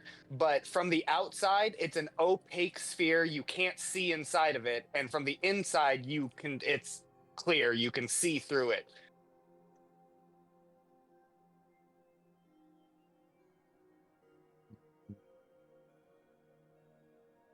Okay, so basically I'd have to stick my head out the dome.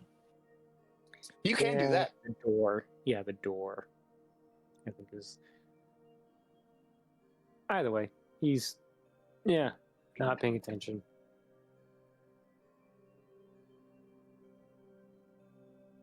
So, while everyone guard, I assume it's Whisper 24/7 at this point, other than when they need rest. Yep. Anyone want pulling guard shifts? It's been a minute since we've done one of these. I trust in the dome and Whisper's watch.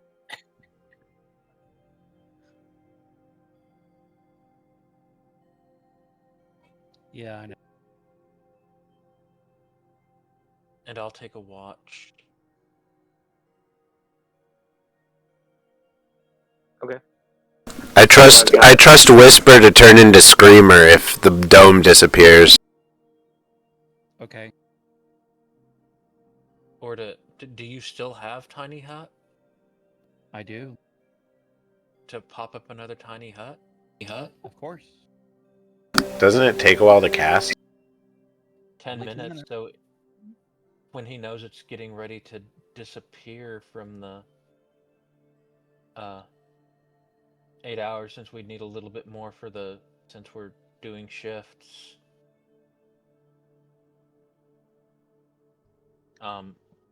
When he knows that it's like 10 minutes from it dissipating, just get ready to cast it again.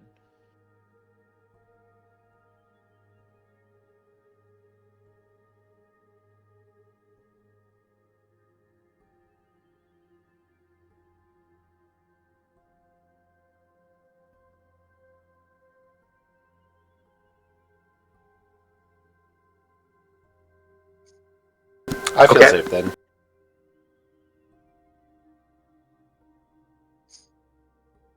So I heard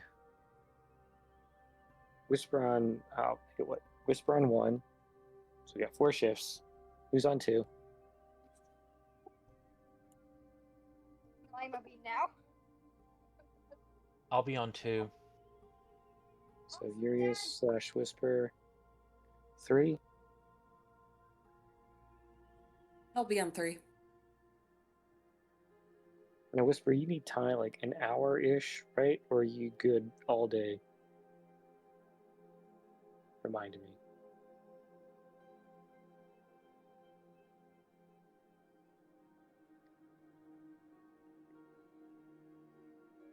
As I'm slowly going back to the stat sheets.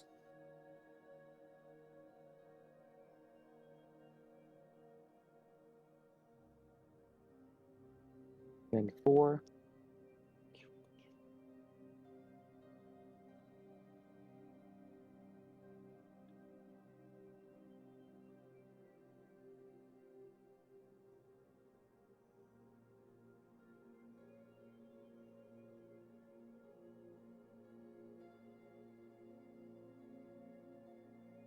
Did you say you need one more? Sorry.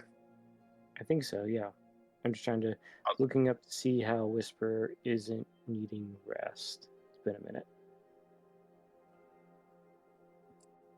Yeah, if there's the 4th needed, I'll Flix will take the last. Okay. Do we want to start with the last watch since Daniel has to jump off? Sure. Or Daniel, we could just make you first. Is that Sure, I'll do first. Alright, so before everyone goes to bed, anyone doing anything? Final call before we go into nighttime guard.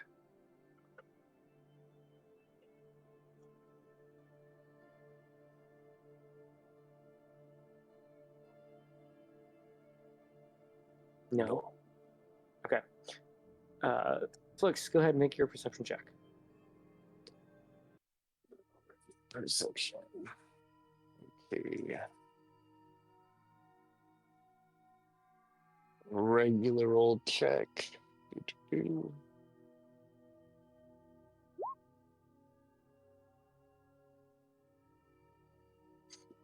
Alright, so night falls. You hear just fluttering of bat wings. It's a half moon out. Kind of partly cloudy.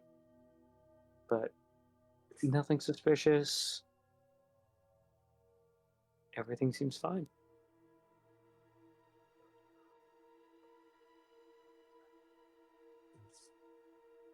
Alrighty. With that, we'll pass to shift 2. I got Urius. I will say though, since I'm going to be hopping out now, after we get done with our long rest, I'm going to use my inspiring leader to give everyone temporary HP equal to my character level plus my ability modifier. Okay, which is it's 14 plus It's whatever. for yeah, it's a my modifier. 1 second for I had to choose a where is it? It was wisdom, so it's my wisdom modifier. Okay. Yeah, +3. So it's they get 17? 14 plus 17. 17 temporary hit points once everyone wakes up, and Flix will just give a good rousing speech for everyone about how now we have a new target and hopefully we'll be able to get there quickly. And try to like be like, all right, everyone, let's get out and get ready. And with that, I am heading off for the night. Good night, guys. Night, Good Daniel. Good night. Happy Thank New you. Year. Tomorrow.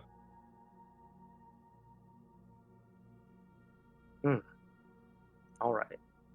Shift 1 down. Shift 2, I have Furious Whisper.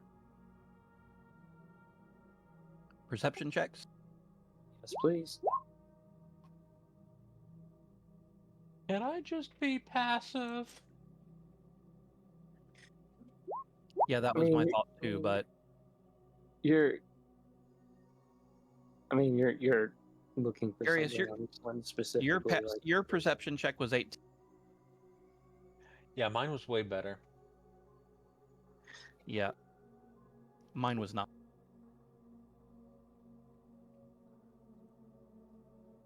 I got something. All right, hold on. Whisper check. I'm gonna send you a message real quick on Discord.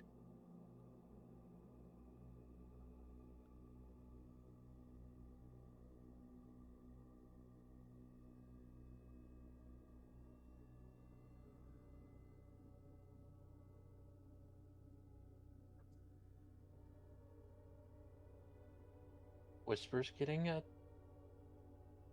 Yes, Whisper's getting a message real quick. I am scared. That makes two of us, especially since I didn't see squat. You saw something. The inside of my eyelids? Or something that you mistook for something else. Okay, message sent. Urius, you had the letter last? Yes. Okay.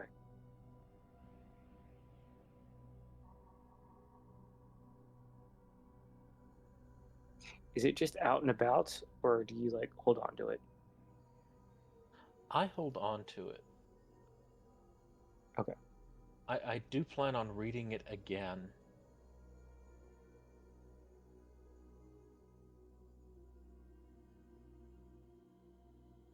Let me look at that.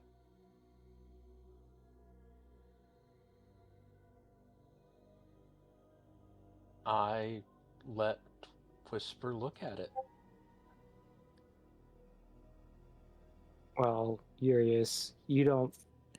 It seems like a normal night.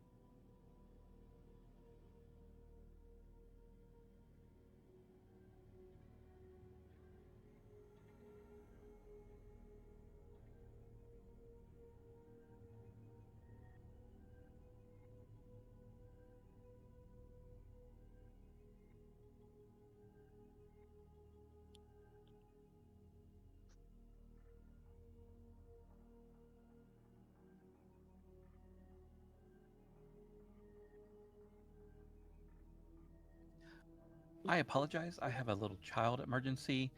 I will be back in just a minute. Okay, take as long as you need. We understand.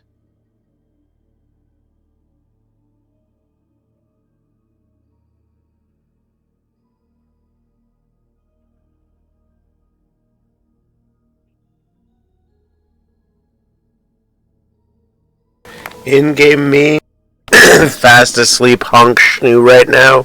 IRL me, mind racing, what the fuck is happening? Don't trust me? Oh. I think you know the answer to that.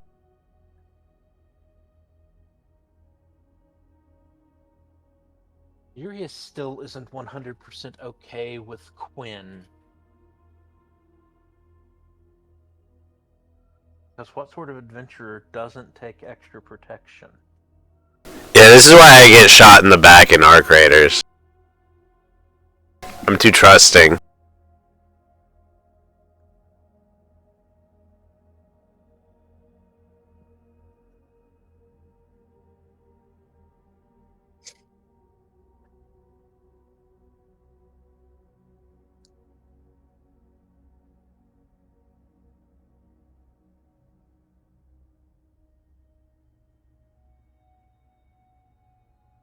Excuse me.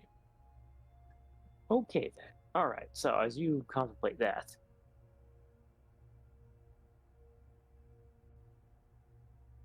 because it's not like a big letter, it's small.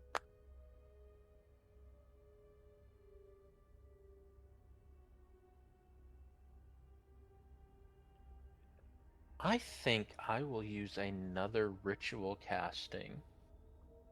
Since Leomund's tiny hut is not a concentration spell. Okay. What are you casting? Detect magic. On. Just in general.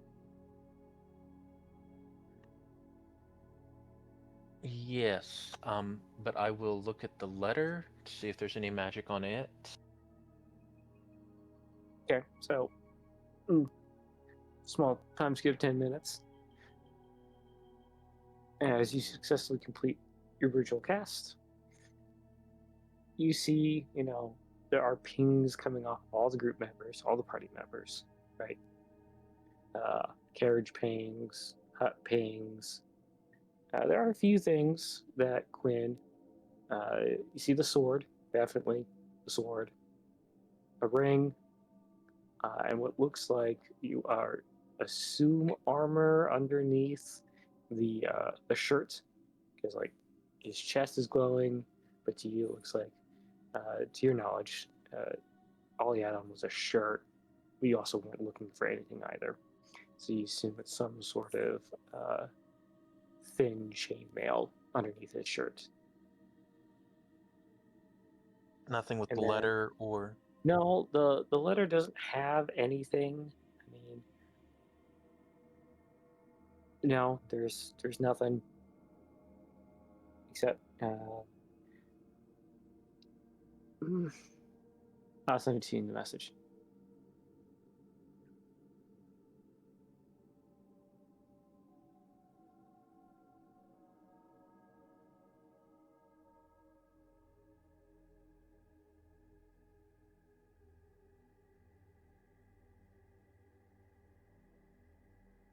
That makes sense. Did you say you'd send me a message? Wait, hold on. Oh, all right, hold on. Urius. No, well, okay, hold on. I will send you. I was typing on the wrong person, but it's okay.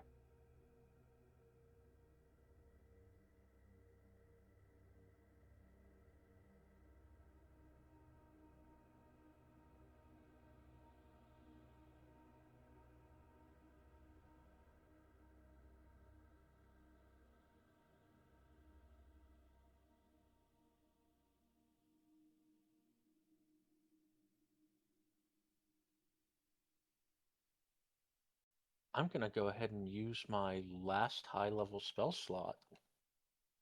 Oh, jeez. Okay. 4. True Seeing. Hold on. Let me see what it does first. I don't want you to waste it. If I mean, you cast it.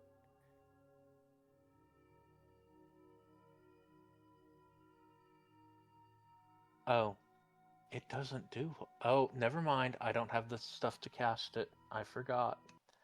Then it would be Dispel Magic.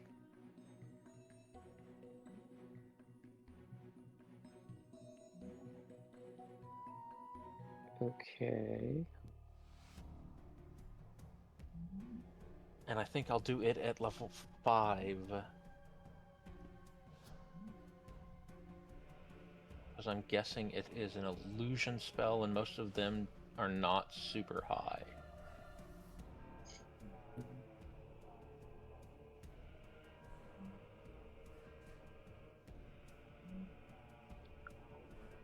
So nothing happens to the letter, as far as I can tell, given reading what Dispel Magic does. There's something magical about this scroll, but dispelling it doesn't seem to work.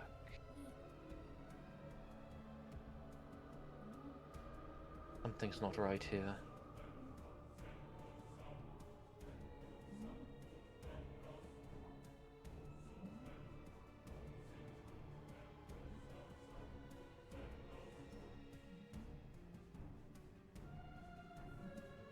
I assume Whisper is still away.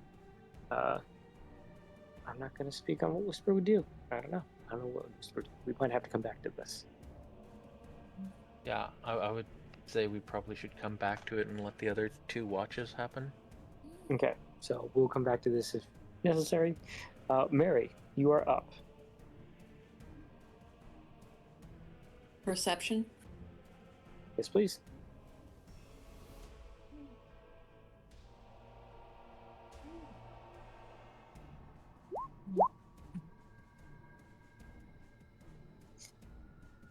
Your watch as you wake up, take over for Urius and Whisper, is also uneventful. Clear. The sky becomes clear instead of partly cloudy. You hear just flutterings of bat wings, maybe the occasional owl hooting in the distance. Nothing of note happens. Cool. Okay, we'll go to the 4th one, which Whisper most likely was going to take. He does his thing, so we'll get here to the morning of. Let me know, party, if we need to wait, or if it's okay to press.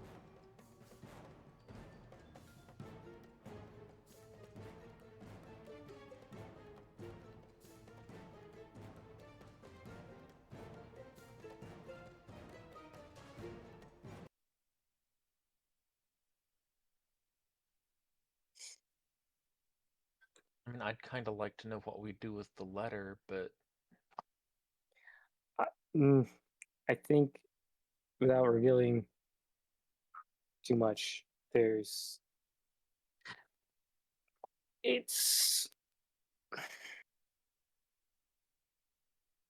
I don't think you need to spend any spells on it.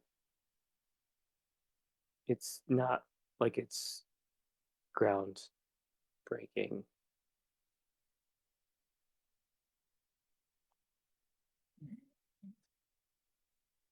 do I have a reason not to trust it? No, you can absolutely trust it. There's no- like malicious thing in there. What did you do to us, dog? What did you do to us? Is the chat freaking out yet? No. Okay, I'm back, I think, for the moment. So I tried to spell Whisper. magic on it and it did nothing to the letter. Even though I sensed magic on it. I'm trying to be vague, because it's not a spell. It's parchment, ink, wax seal. Question, Doug? Yeah. I saw the message you sent me. Is it the letter that pings or the item that pings? So I was reading that, and it doesn't. Dispel magic isn't. It's very vague. So I went off of the letter. I didn't want to get too specific. So Maybe it's magic they just, paper. It does exist. like, I mean, and I guess everyone's different. Like, I imagine, like, okay, if you have a magic ring, is it the whole ring? Is it just the gem? Is it the ring? I don't know. It's like, I assume the whole thing has an aura, so I kind of treat it as the whole thing. Okay, I apologize. I'm not back. I have to go handle child again. I'll be right back. No, you're good. I got it. So I'll say, like, at party, you don't need to. It's a thing, but it doesn't need to change the objective of tonight. I Put that way. think I may have figured out why it pinged the seal. No, but you're not. You're on the right track. Okay, Is it magical ink like what comes from my pen? Is the paper just spelled against fire or something? And water.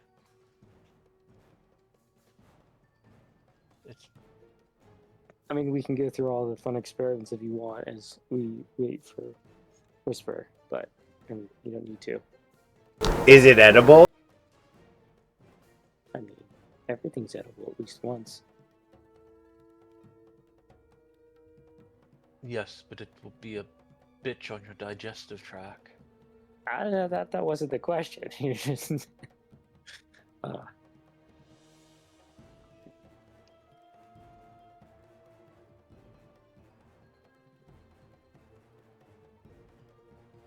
I hate not knowing. Say again? I hate not knowing. Well, it's not for me to give away. But yes, I like that the anticipate, like how I'm doing this is kind of getting a desired result. Building some tension, some anxiety within the party. I couldn't do shit like while they were figuring it out anyway. I was asleep. Does it make it better or worse? It makes it worse. Not gonna lie. It's like even if I did know what was up, it's not like I could tell anybody. Find out if you set it on fire, it immediately teleports you to the capital. I feel like It tastes like chicken. yeah, I was gonna say, is it cotton candy? What, you want to eat a little bit of the letter? I'll lick it. It tastes All like right. berries. Didn't we Tastes Have like that happen in a campaign? Does it taste like schnozberries? no, it tastes like parchment. Like it has this kind of like a little fragrance to it. Like it smells royal. I don't know how else to Perfumed. yeah. Just I'll throw up some glitter. like it doesn't taste off to you. They foul, you don't get immediately sick. Other than your glitter. Watch the Emperor have a tracking spell on this, and he now knows you licked it. I mean, if he knows me. True. Geologists lick things. I'm doing this scientific methods. I mean, you're not wrong. From what I understand, archaeologists lick things too, but I'm not going to lick anything I've dug up. Especially considering the things that especially considering some of the things I've dug up are bodies. Because we've dug up a lot of weird things in our adventures.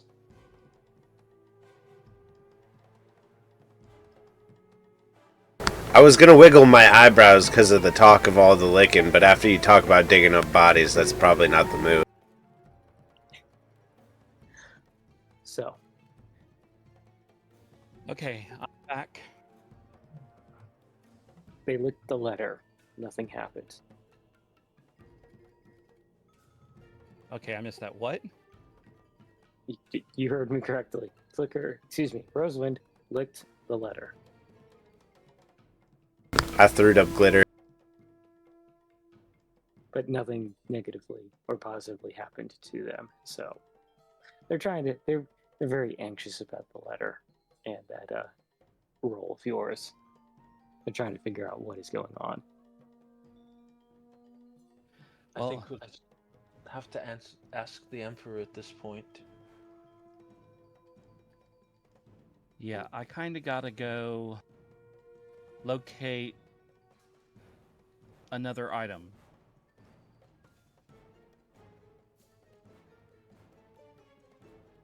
According to the letter. What?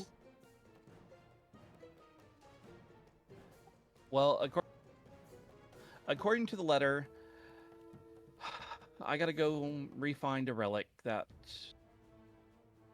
It's a long story, but suffice to say, when I was younger, I did some stuff. But after we get Eldyn,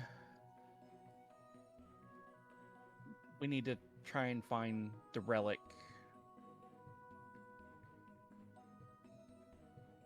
Sorry, I guess that doesn't quite explain it. It's a bit convoluted and complicated.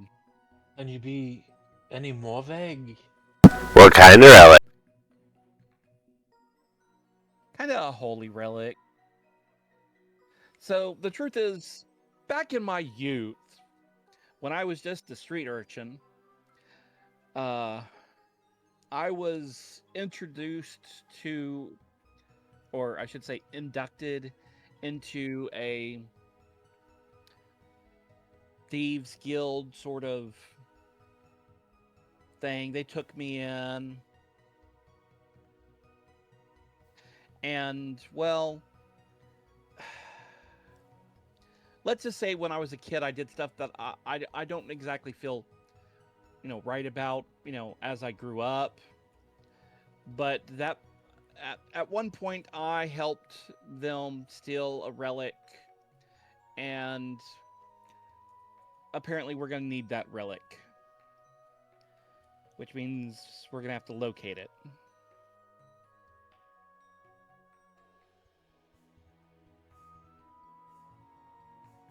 Yeah, I'm not exactly the most comfortable talking about my past. Huh. I've heard of the term thick as thieves, but to think that they'd have a whole guild. Yeah, they're kind of assholes, honestly.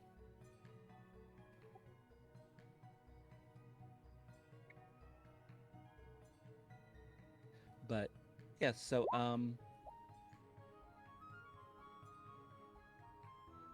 we're gonna have to find it again and probably steal it back. That doesn't sound terribly pleasant. Well, you having been part of their group, you'd know where their base is, huh? Yeah, that's not actually the issue. Knowing where their base is, I mean, it's been several years, and it may have moved. Not to mention, I'm certain that, defenses have been changed. Fairly certain of that. Well, You have a party. yeah, I was gonna say, we took on a whole army, like, I don't think a thieves guild's got squat on us if we can find them.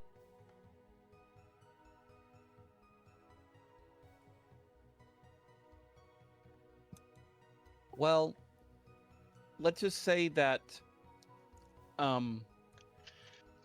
when I was younger, I was afraid of the head honcho, and I'm still a little reserved about him.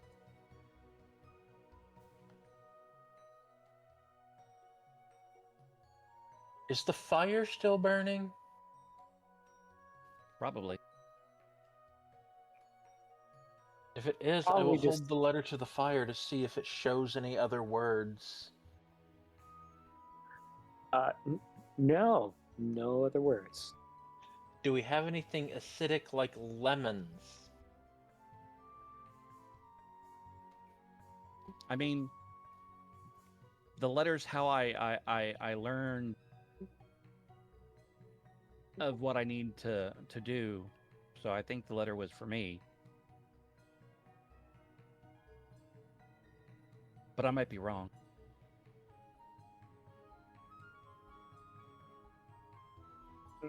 Perhaps it's a bit of both. One for the party, one for you. Oh well. Well, I guess let's go nab Eldyn and hunt down the Thieves Guild, huh? That sounds great. Low revenge never hurt anybody, right? Well, the squid in the bag, but... Dude, are mind flayers really people? I was about to say, a little revenge never hurt the person getting the revenge. As I'll take it. Oh, sorry. No, go ahead. I just stare blankly at Whisper. And then respond with, "Be careful when you fight monsters, lest you become the monster."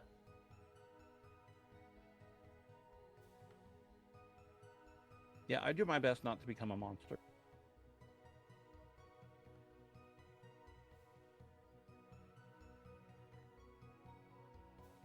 Yeah, so I'll take all the chatter to be morning.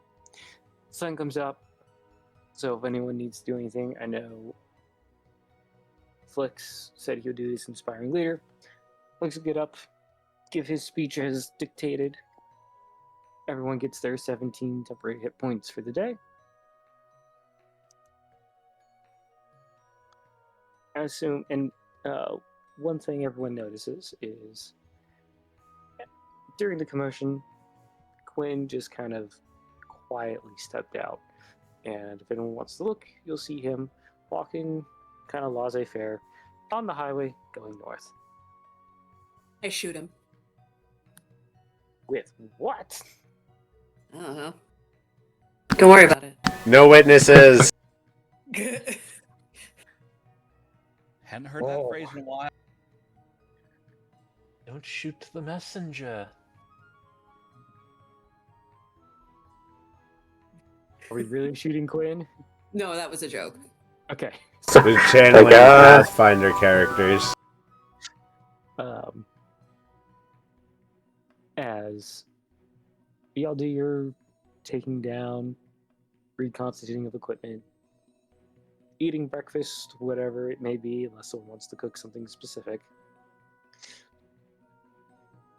You get back on the road. Mary, you can roll your survival check to navigate us there, and then Flix, who can't. Yuri, you want to take a stab at driving? I will do that. Yeah, because you're the other one. So 5 plus 5. Yep. 15. All right, so for you, it's a little hard going at first. Been a minute since you've literally had the reins. As Mary takes off at a normal pace, takes you a second. I guess you're pulling on the rein just a little bit more left or right, and keep kind of like drifting. You finally find like what's comfortable for you, positioned, and you gotta takes a minute. You get settled, going down the highway. You'll find yourself.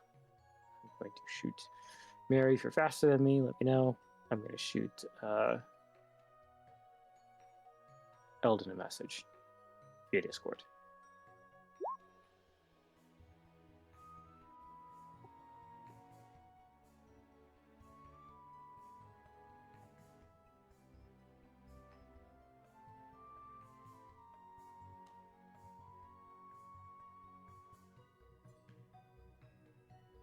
All right, so as you traverse the terrain, it gets a little bit more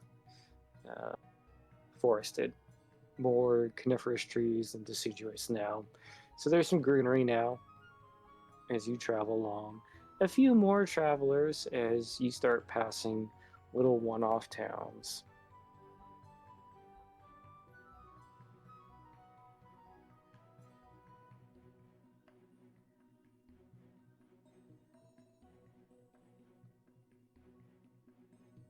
I gotta be getting pretty close to finishing this book by now if I'm reading this entire time, huh? So I'll say about 6 hours before you went down for a long rest, and then yeah, well,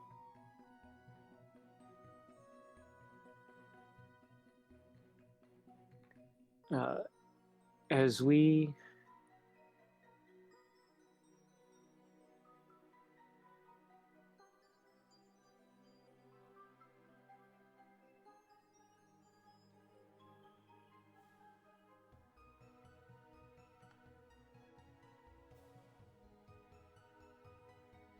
Mary, as you find your way around a familiar path, you see an exit of an older. You see the sign, kind of a little unkempt. It's got some damage to it towards Eldyn's village. So I'm getting a few more informative details. You very excitedly and I assume hurriedly take that exit, indicating to the carriage to kind of quicken up and to hurry.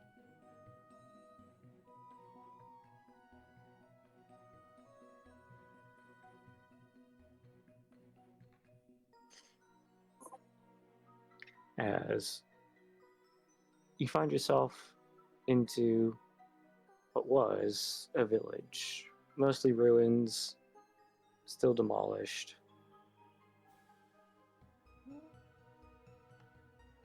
Let's see if he's finally in the chat.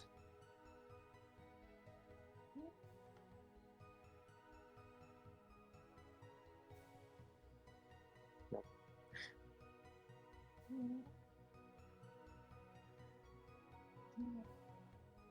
As you follow this stone wall,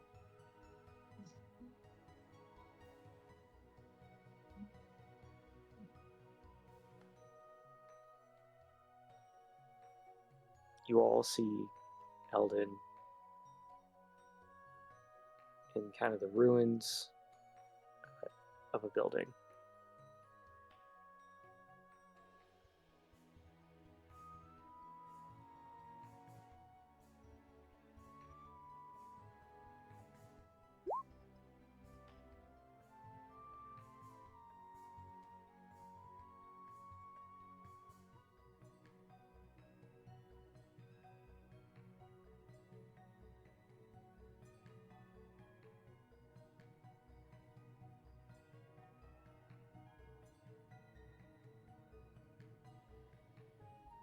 Well, Hold on, I'm trying to get them into the chat. this is depressing.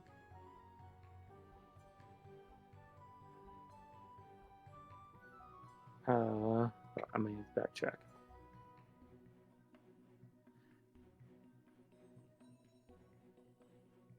Do I have a reunion song in my list?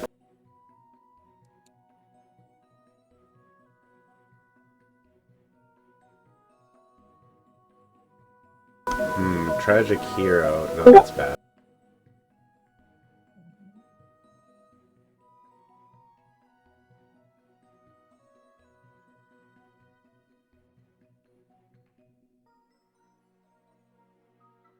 Okay, I'm going to kind of backtrack a little bit. You all follow the stone wall to the village. See, it's all in ruins. Now what? I mean, I can make an assumption about what one person's probably going to start doing. As the carriage pulls up, Mary, you pull up. You just see ruins of a village.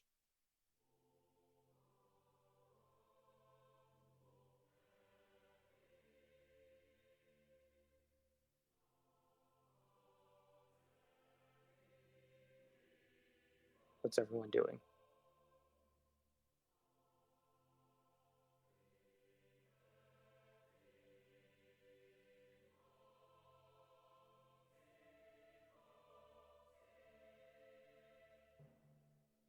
I'm gonna dismount and start walking forward. Where to? As you walk, is there a particular building that you're looking for? Or something that calls to you specifically? No, I'm just gonna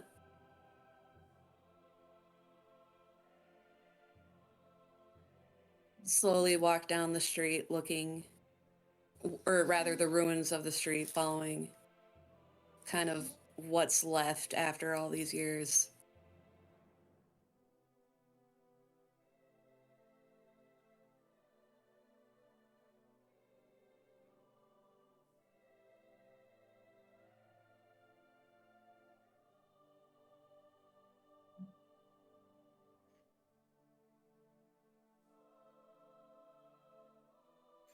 Well, there's not too much standing. Hard to tell what was what. You can make out some of the major buildings, the church, maybe a marketplace. Hard to tell what's a home versus what's just a structure, given all the destruction around without having previous knowledge.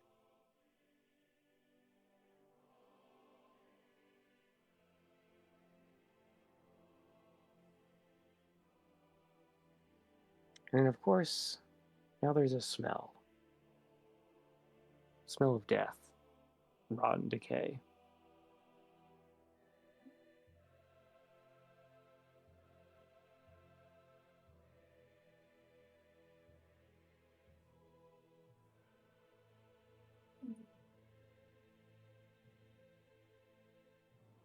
I try to follow the smell as best I can, looking around for the source. So as you weave your way through the village, you see this huge dead creature in front of the ruins of a large stone structure.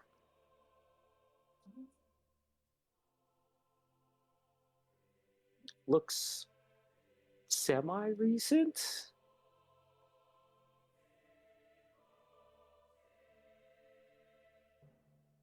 Not super fresh, but not super like been there for months. Do I recognize the creature?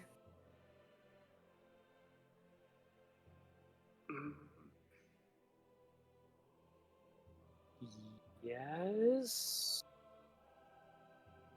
It's been a minute since we've had this discussion. Yeah, she would. I'll send you a message, Mary, Discord.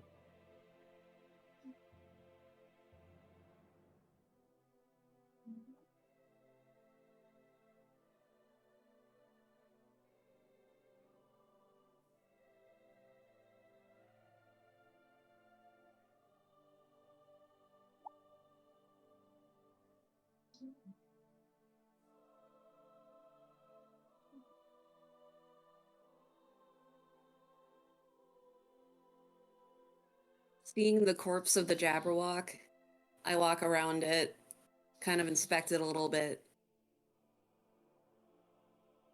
and then look around to see if there's anyone specific nearby.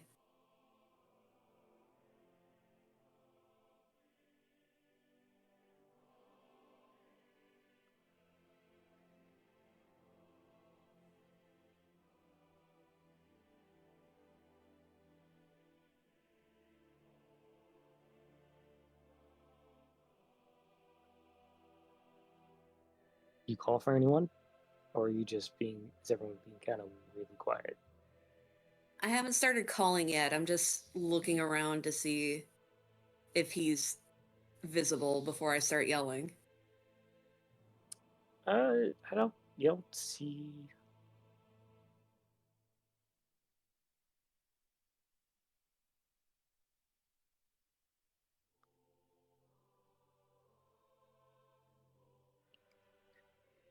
Let's see what this message says first. Yeah, you don't see anyone yet.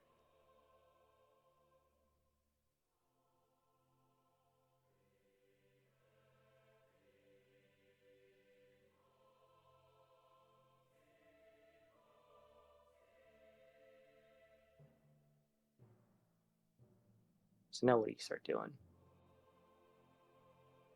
Look around some more, or do you want to start calling?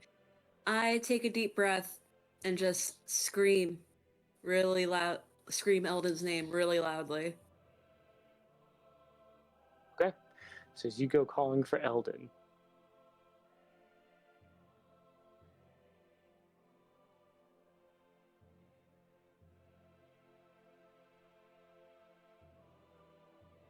Yeah, I got that, Doug.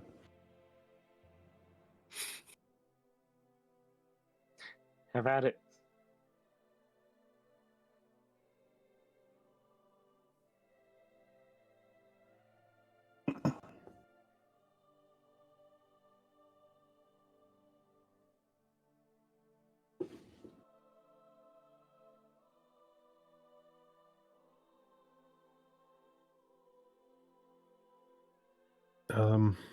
Yeah, I guess just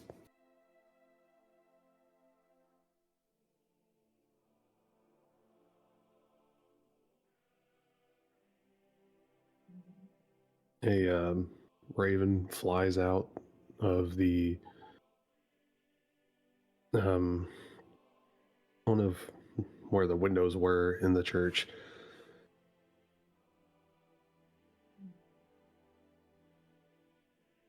And then like just perches up on top of the roof.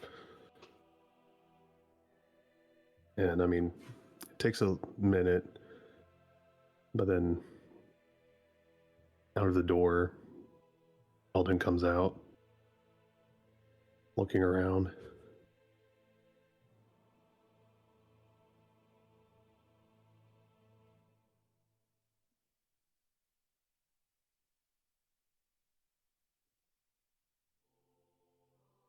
Mary starts walking towards him.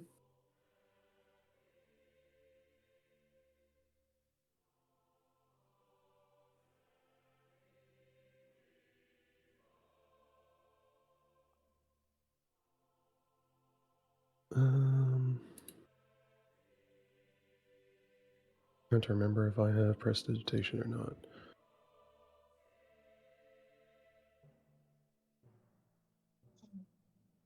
Yeah. You do. Yes. I'm going to quickly prestidigitate the dirt and grime and stuff off of my hands, and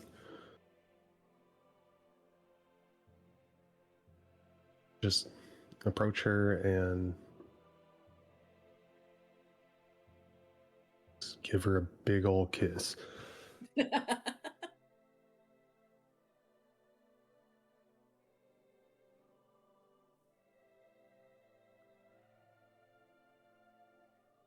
Mary returns the kiss, and it does get a little indecent.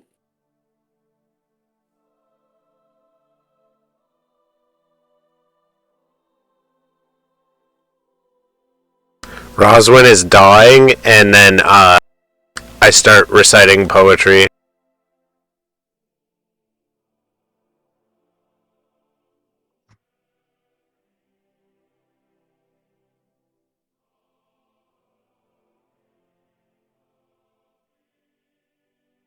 Well, Eldon's gonna barely pull away with his life, and kind of straightens his coat and his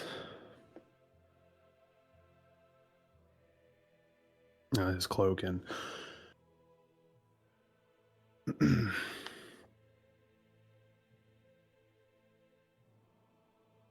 wasn't necessarily expecting an audience, but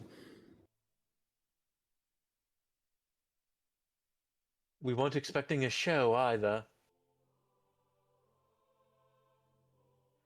I think everything that just happened was with an expectation for me, so.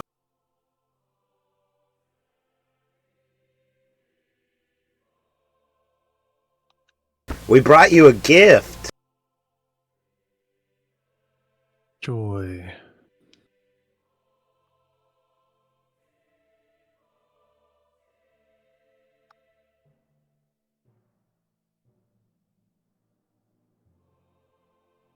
Before anything happens, I need to finish what I was doing. And he's gonna walk back into the church. And after a minute or two, comes back out, like, holding a pail that seems to have undergone recent or I guess it's more of a bucket. A bucket that's undergone recent repairs or haphazard repairs. And then approaches the wall and takes mortar out of the bucket. Places some onto the wall and then onto the 2 bricks he had been carrying since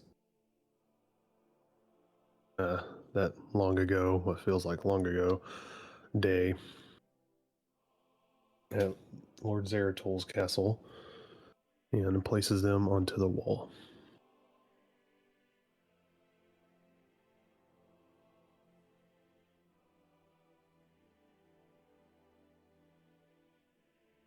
And he mutters a little prayer to the Raven Queen and stands up, looks towards Mary. Well, I've killed the Jabberwock. I need to bring anything back to your clan. No. I've witnessed it, and that's all that's needed. If they have a problem with it, that's their issue to deal with. Very well.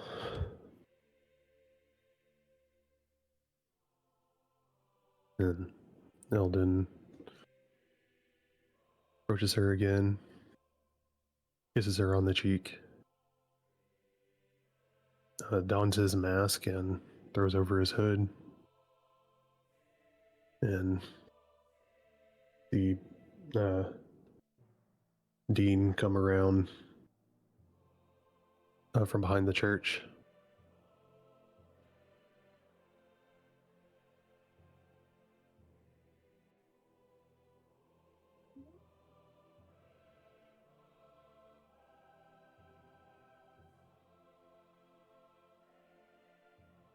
I apologize for the want to leave. But I really do not want to stay here longer than I need to.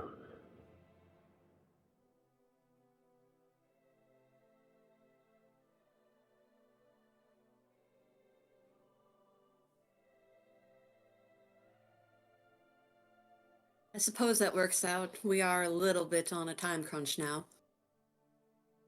We've been summoned. No? Where to? The capital.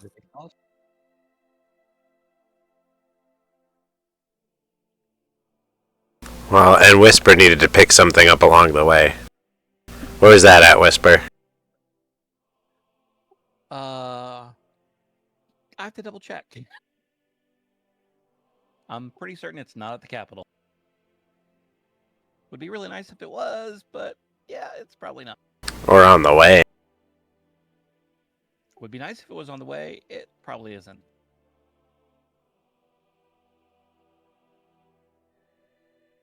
I see. We must make haste to somewhere we do not know where we need to go. Yeah, I know. It's that. To be determined. But we brought you calamari. Oh, yeah. And I pull out my sack. Put that away. At least we think his name is Cal.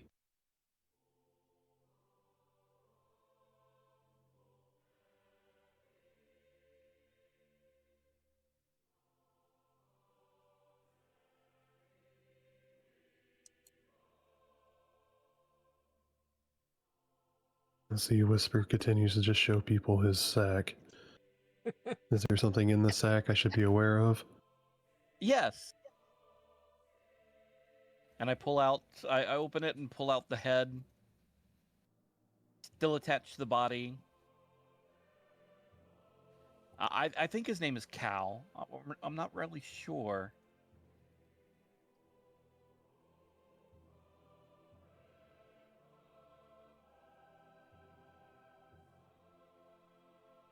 Doug, you may want to fill Eldyn in on who we have in the bag.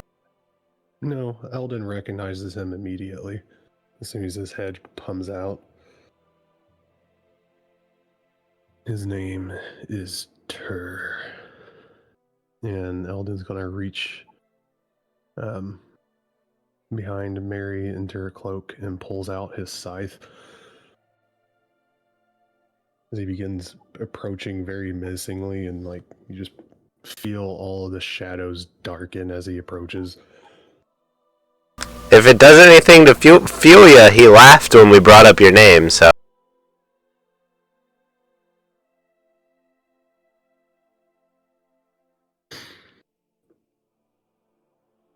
He's alive, right? Yes. Oh, yeah. We didn't think left him alive for you. Oh, sorry. To quote earlier me, I wouldn't want to be the one that stands between Eldyn and revenge. Very good. Is he conscious, Doug? He is incapacitated unless Mary has changed something, and also Nope. bound. I mean, Still he was on top or under Whisper all night, so he's probably been smothered at this point. No. I wasn't on top of him. I was using him like a reading beanbag. Now I was leaning up against him, Occasionally. elbowing him. I had to make certain he stayed alive. So alive, yes. Can't really respond in kind to anything that anyone says. I mean, I guess making grunting or laughing sounds is about, I think, the extent everyone agreed about. So if you're gonna ask him questions, he can't do anything. Oh, no. That's fine. I'm just going to ask him one that Eldon really does not care about an answer to. I'm just going to grab him by his little face tentacles real hard, pull his face to mine, or to my mask, rather, and just tell him, "Who's laughing now?" as my scythe pierces into his chest. As you auto crit him,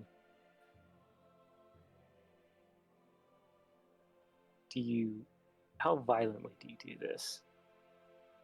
Oh, extremely. There's now mind flare viscera all over Whisper. As just chunks of flesh go everywhere. And then Need some I rip the scythe out of him, and then plunge my left hand into the wound and pull out his soul and crush it into my hand as I deliver it to the Raven Queen. That's one way to do it.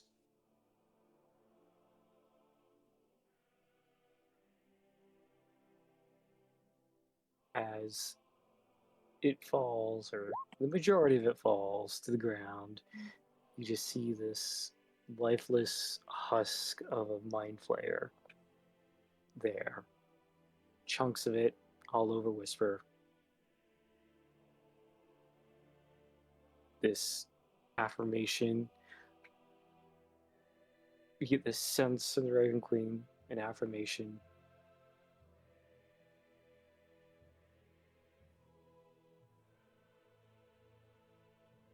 As one more has been claimed.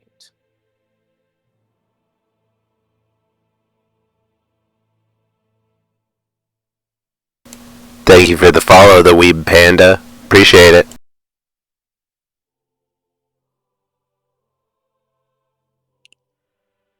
I desummon my scythe, lift up my mask, spit on the corpse.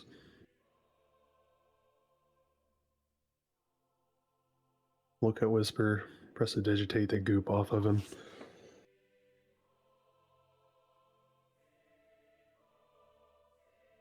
Why, thank you.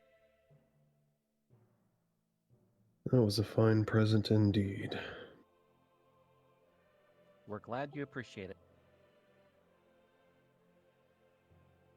I wrote, "I am an asshole" on his face. I saw that. I feel like that was a bit of an understatement, but We crashed his ship too, I think.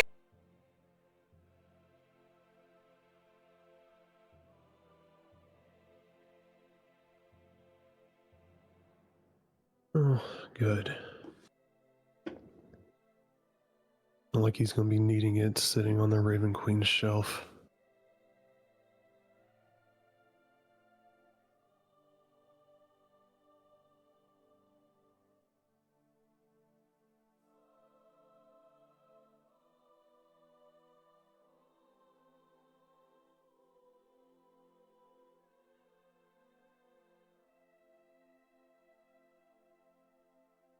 Well, Whisper, I guess you'd be the one to know where's the best place to go next. I just had a conversation with myself. Very I smooth. love it when I do that. I do that at least once a day, if not like 15 to 20 times. I think we did more than crash it. There were explosives and a delayed blast fireball. At the very least, it's not on course anymore, but most likely it's in bits and pieces. The door on the staircase disappeared, didn't it? Yes. I colored that a good sign.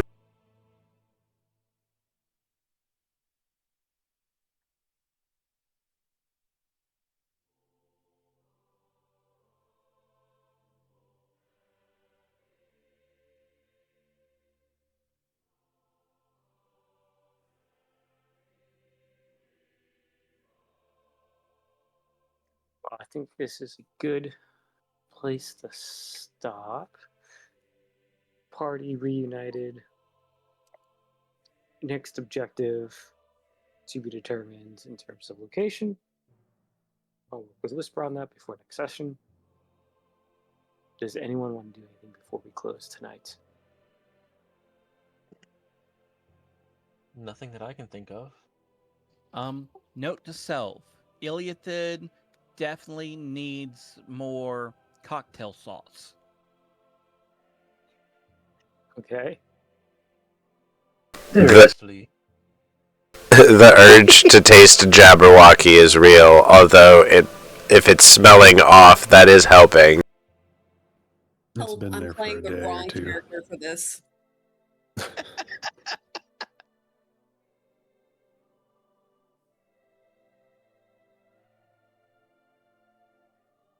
I was definitely doing the Twist Brillig and the Stealthy Toves, did Gyron Gimble in the Wave. I'm really finding the urge to say Eldyn met a feral forest spirit that's claimed the body of the Jabberwock.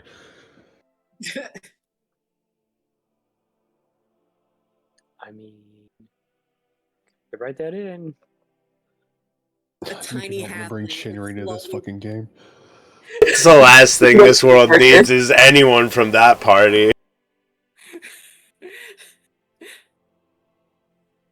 If Chenry exists in this world, that means that Dirt could probably exist in this world, and that's not great either. A tiny halfling is slowly dragging the corpse of the Jabberwock off into the brush. With the help of an undead squirrel. And a a frog. very sad-looking fox. Oh god. That's not doing anything, it's just strapped to her fucking back still. He's just like, "Rrr." Poor road snack. Oh yeah, surprise, I have a familiar now that I've been sitting on since before Eldyn left. Ooh. Eldyn's been sitting on his familiar? Is it Chenry? I mean, technically, he has been sitting on it because it comes from a talisman. or figurine.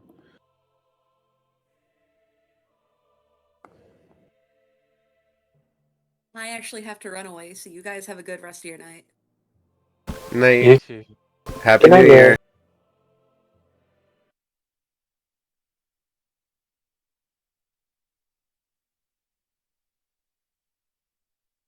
Well,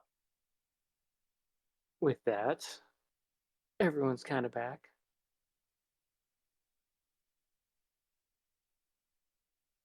Yeah. Thanks for everyone. And we had some a little downtime, but we got into it. Did I finish my book? Or Let's see. So this is probably another 6-ish hours. It's 12 hours. So so I have six hours left. You got 48 hours that you need.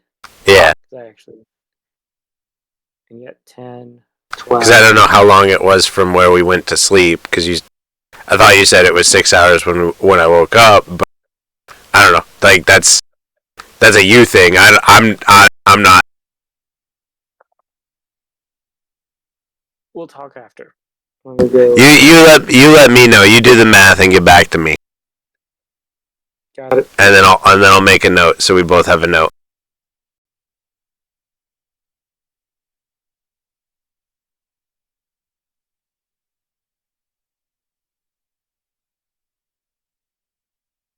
Definitely happy to have my carriage back.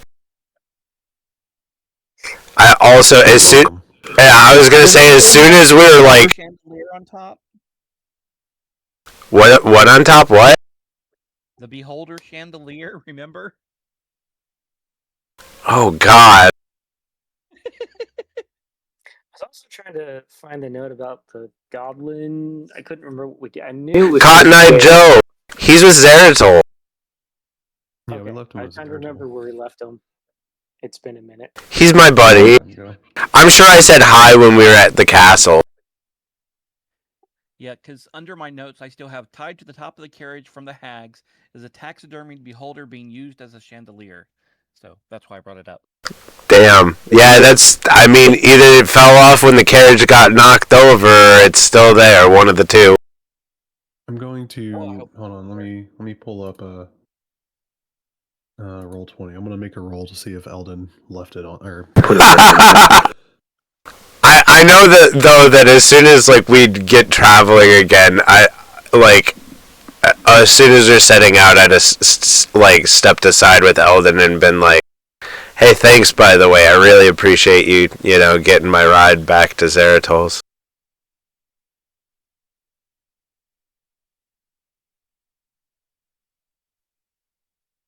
Sure.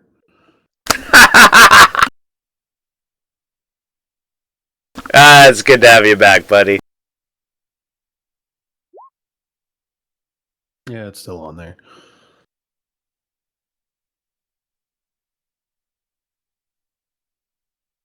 You're definitely less disturbing than the fish man that joined the party while you were away.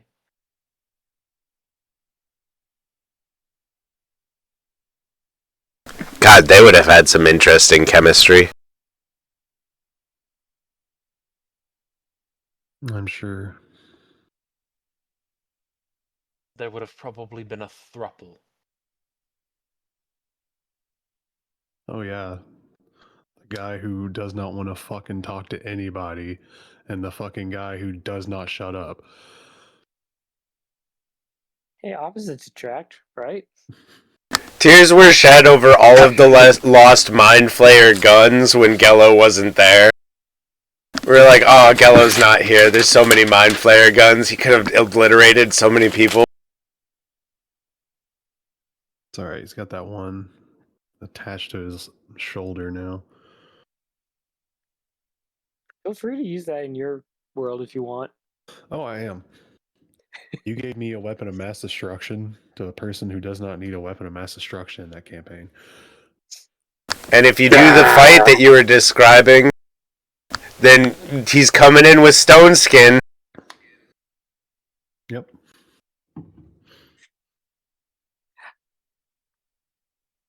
Which campaign is Gello a part of? Cliff top. Okay, so that's what I thought. I didn't know if he was in, if you were using him in a different one as well. Kind of dual I mean, hatted. Gello's probably going to be my NPC that's in all of my fucking campaigns in one way or another. But So he's There's big nothing and wrong with rich. that. yeah, pretty much. But no, this Gello was specifically Clifftop Gello. And there's going to be a fight that y'all are going to be fighting in. And there's just going to be a fucking Triton coming out of the fucking sky just randomly shooting off lasers. I'm excited to see that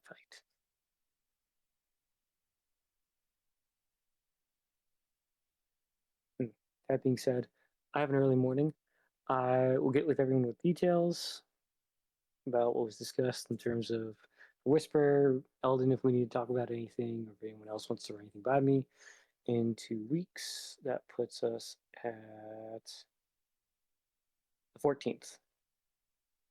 So, Happy New Year to everyone. It's almost midnight. Happy New Year. Happy New Year. Happy New Year. Happy New Year. Good night, everyone. End of the Can't be stream. any worse Thank than you. this last year. Don't say that. Thank you to anyone. Charred. Thank you to anyone who is watching in stream or on the VOD on YouTube later or whatever. Appreciate y'all. Remember to like, comment, subscribe, all that fun jazz. And have a good one until we see you next time next year. Yes. Sorry, I forgot.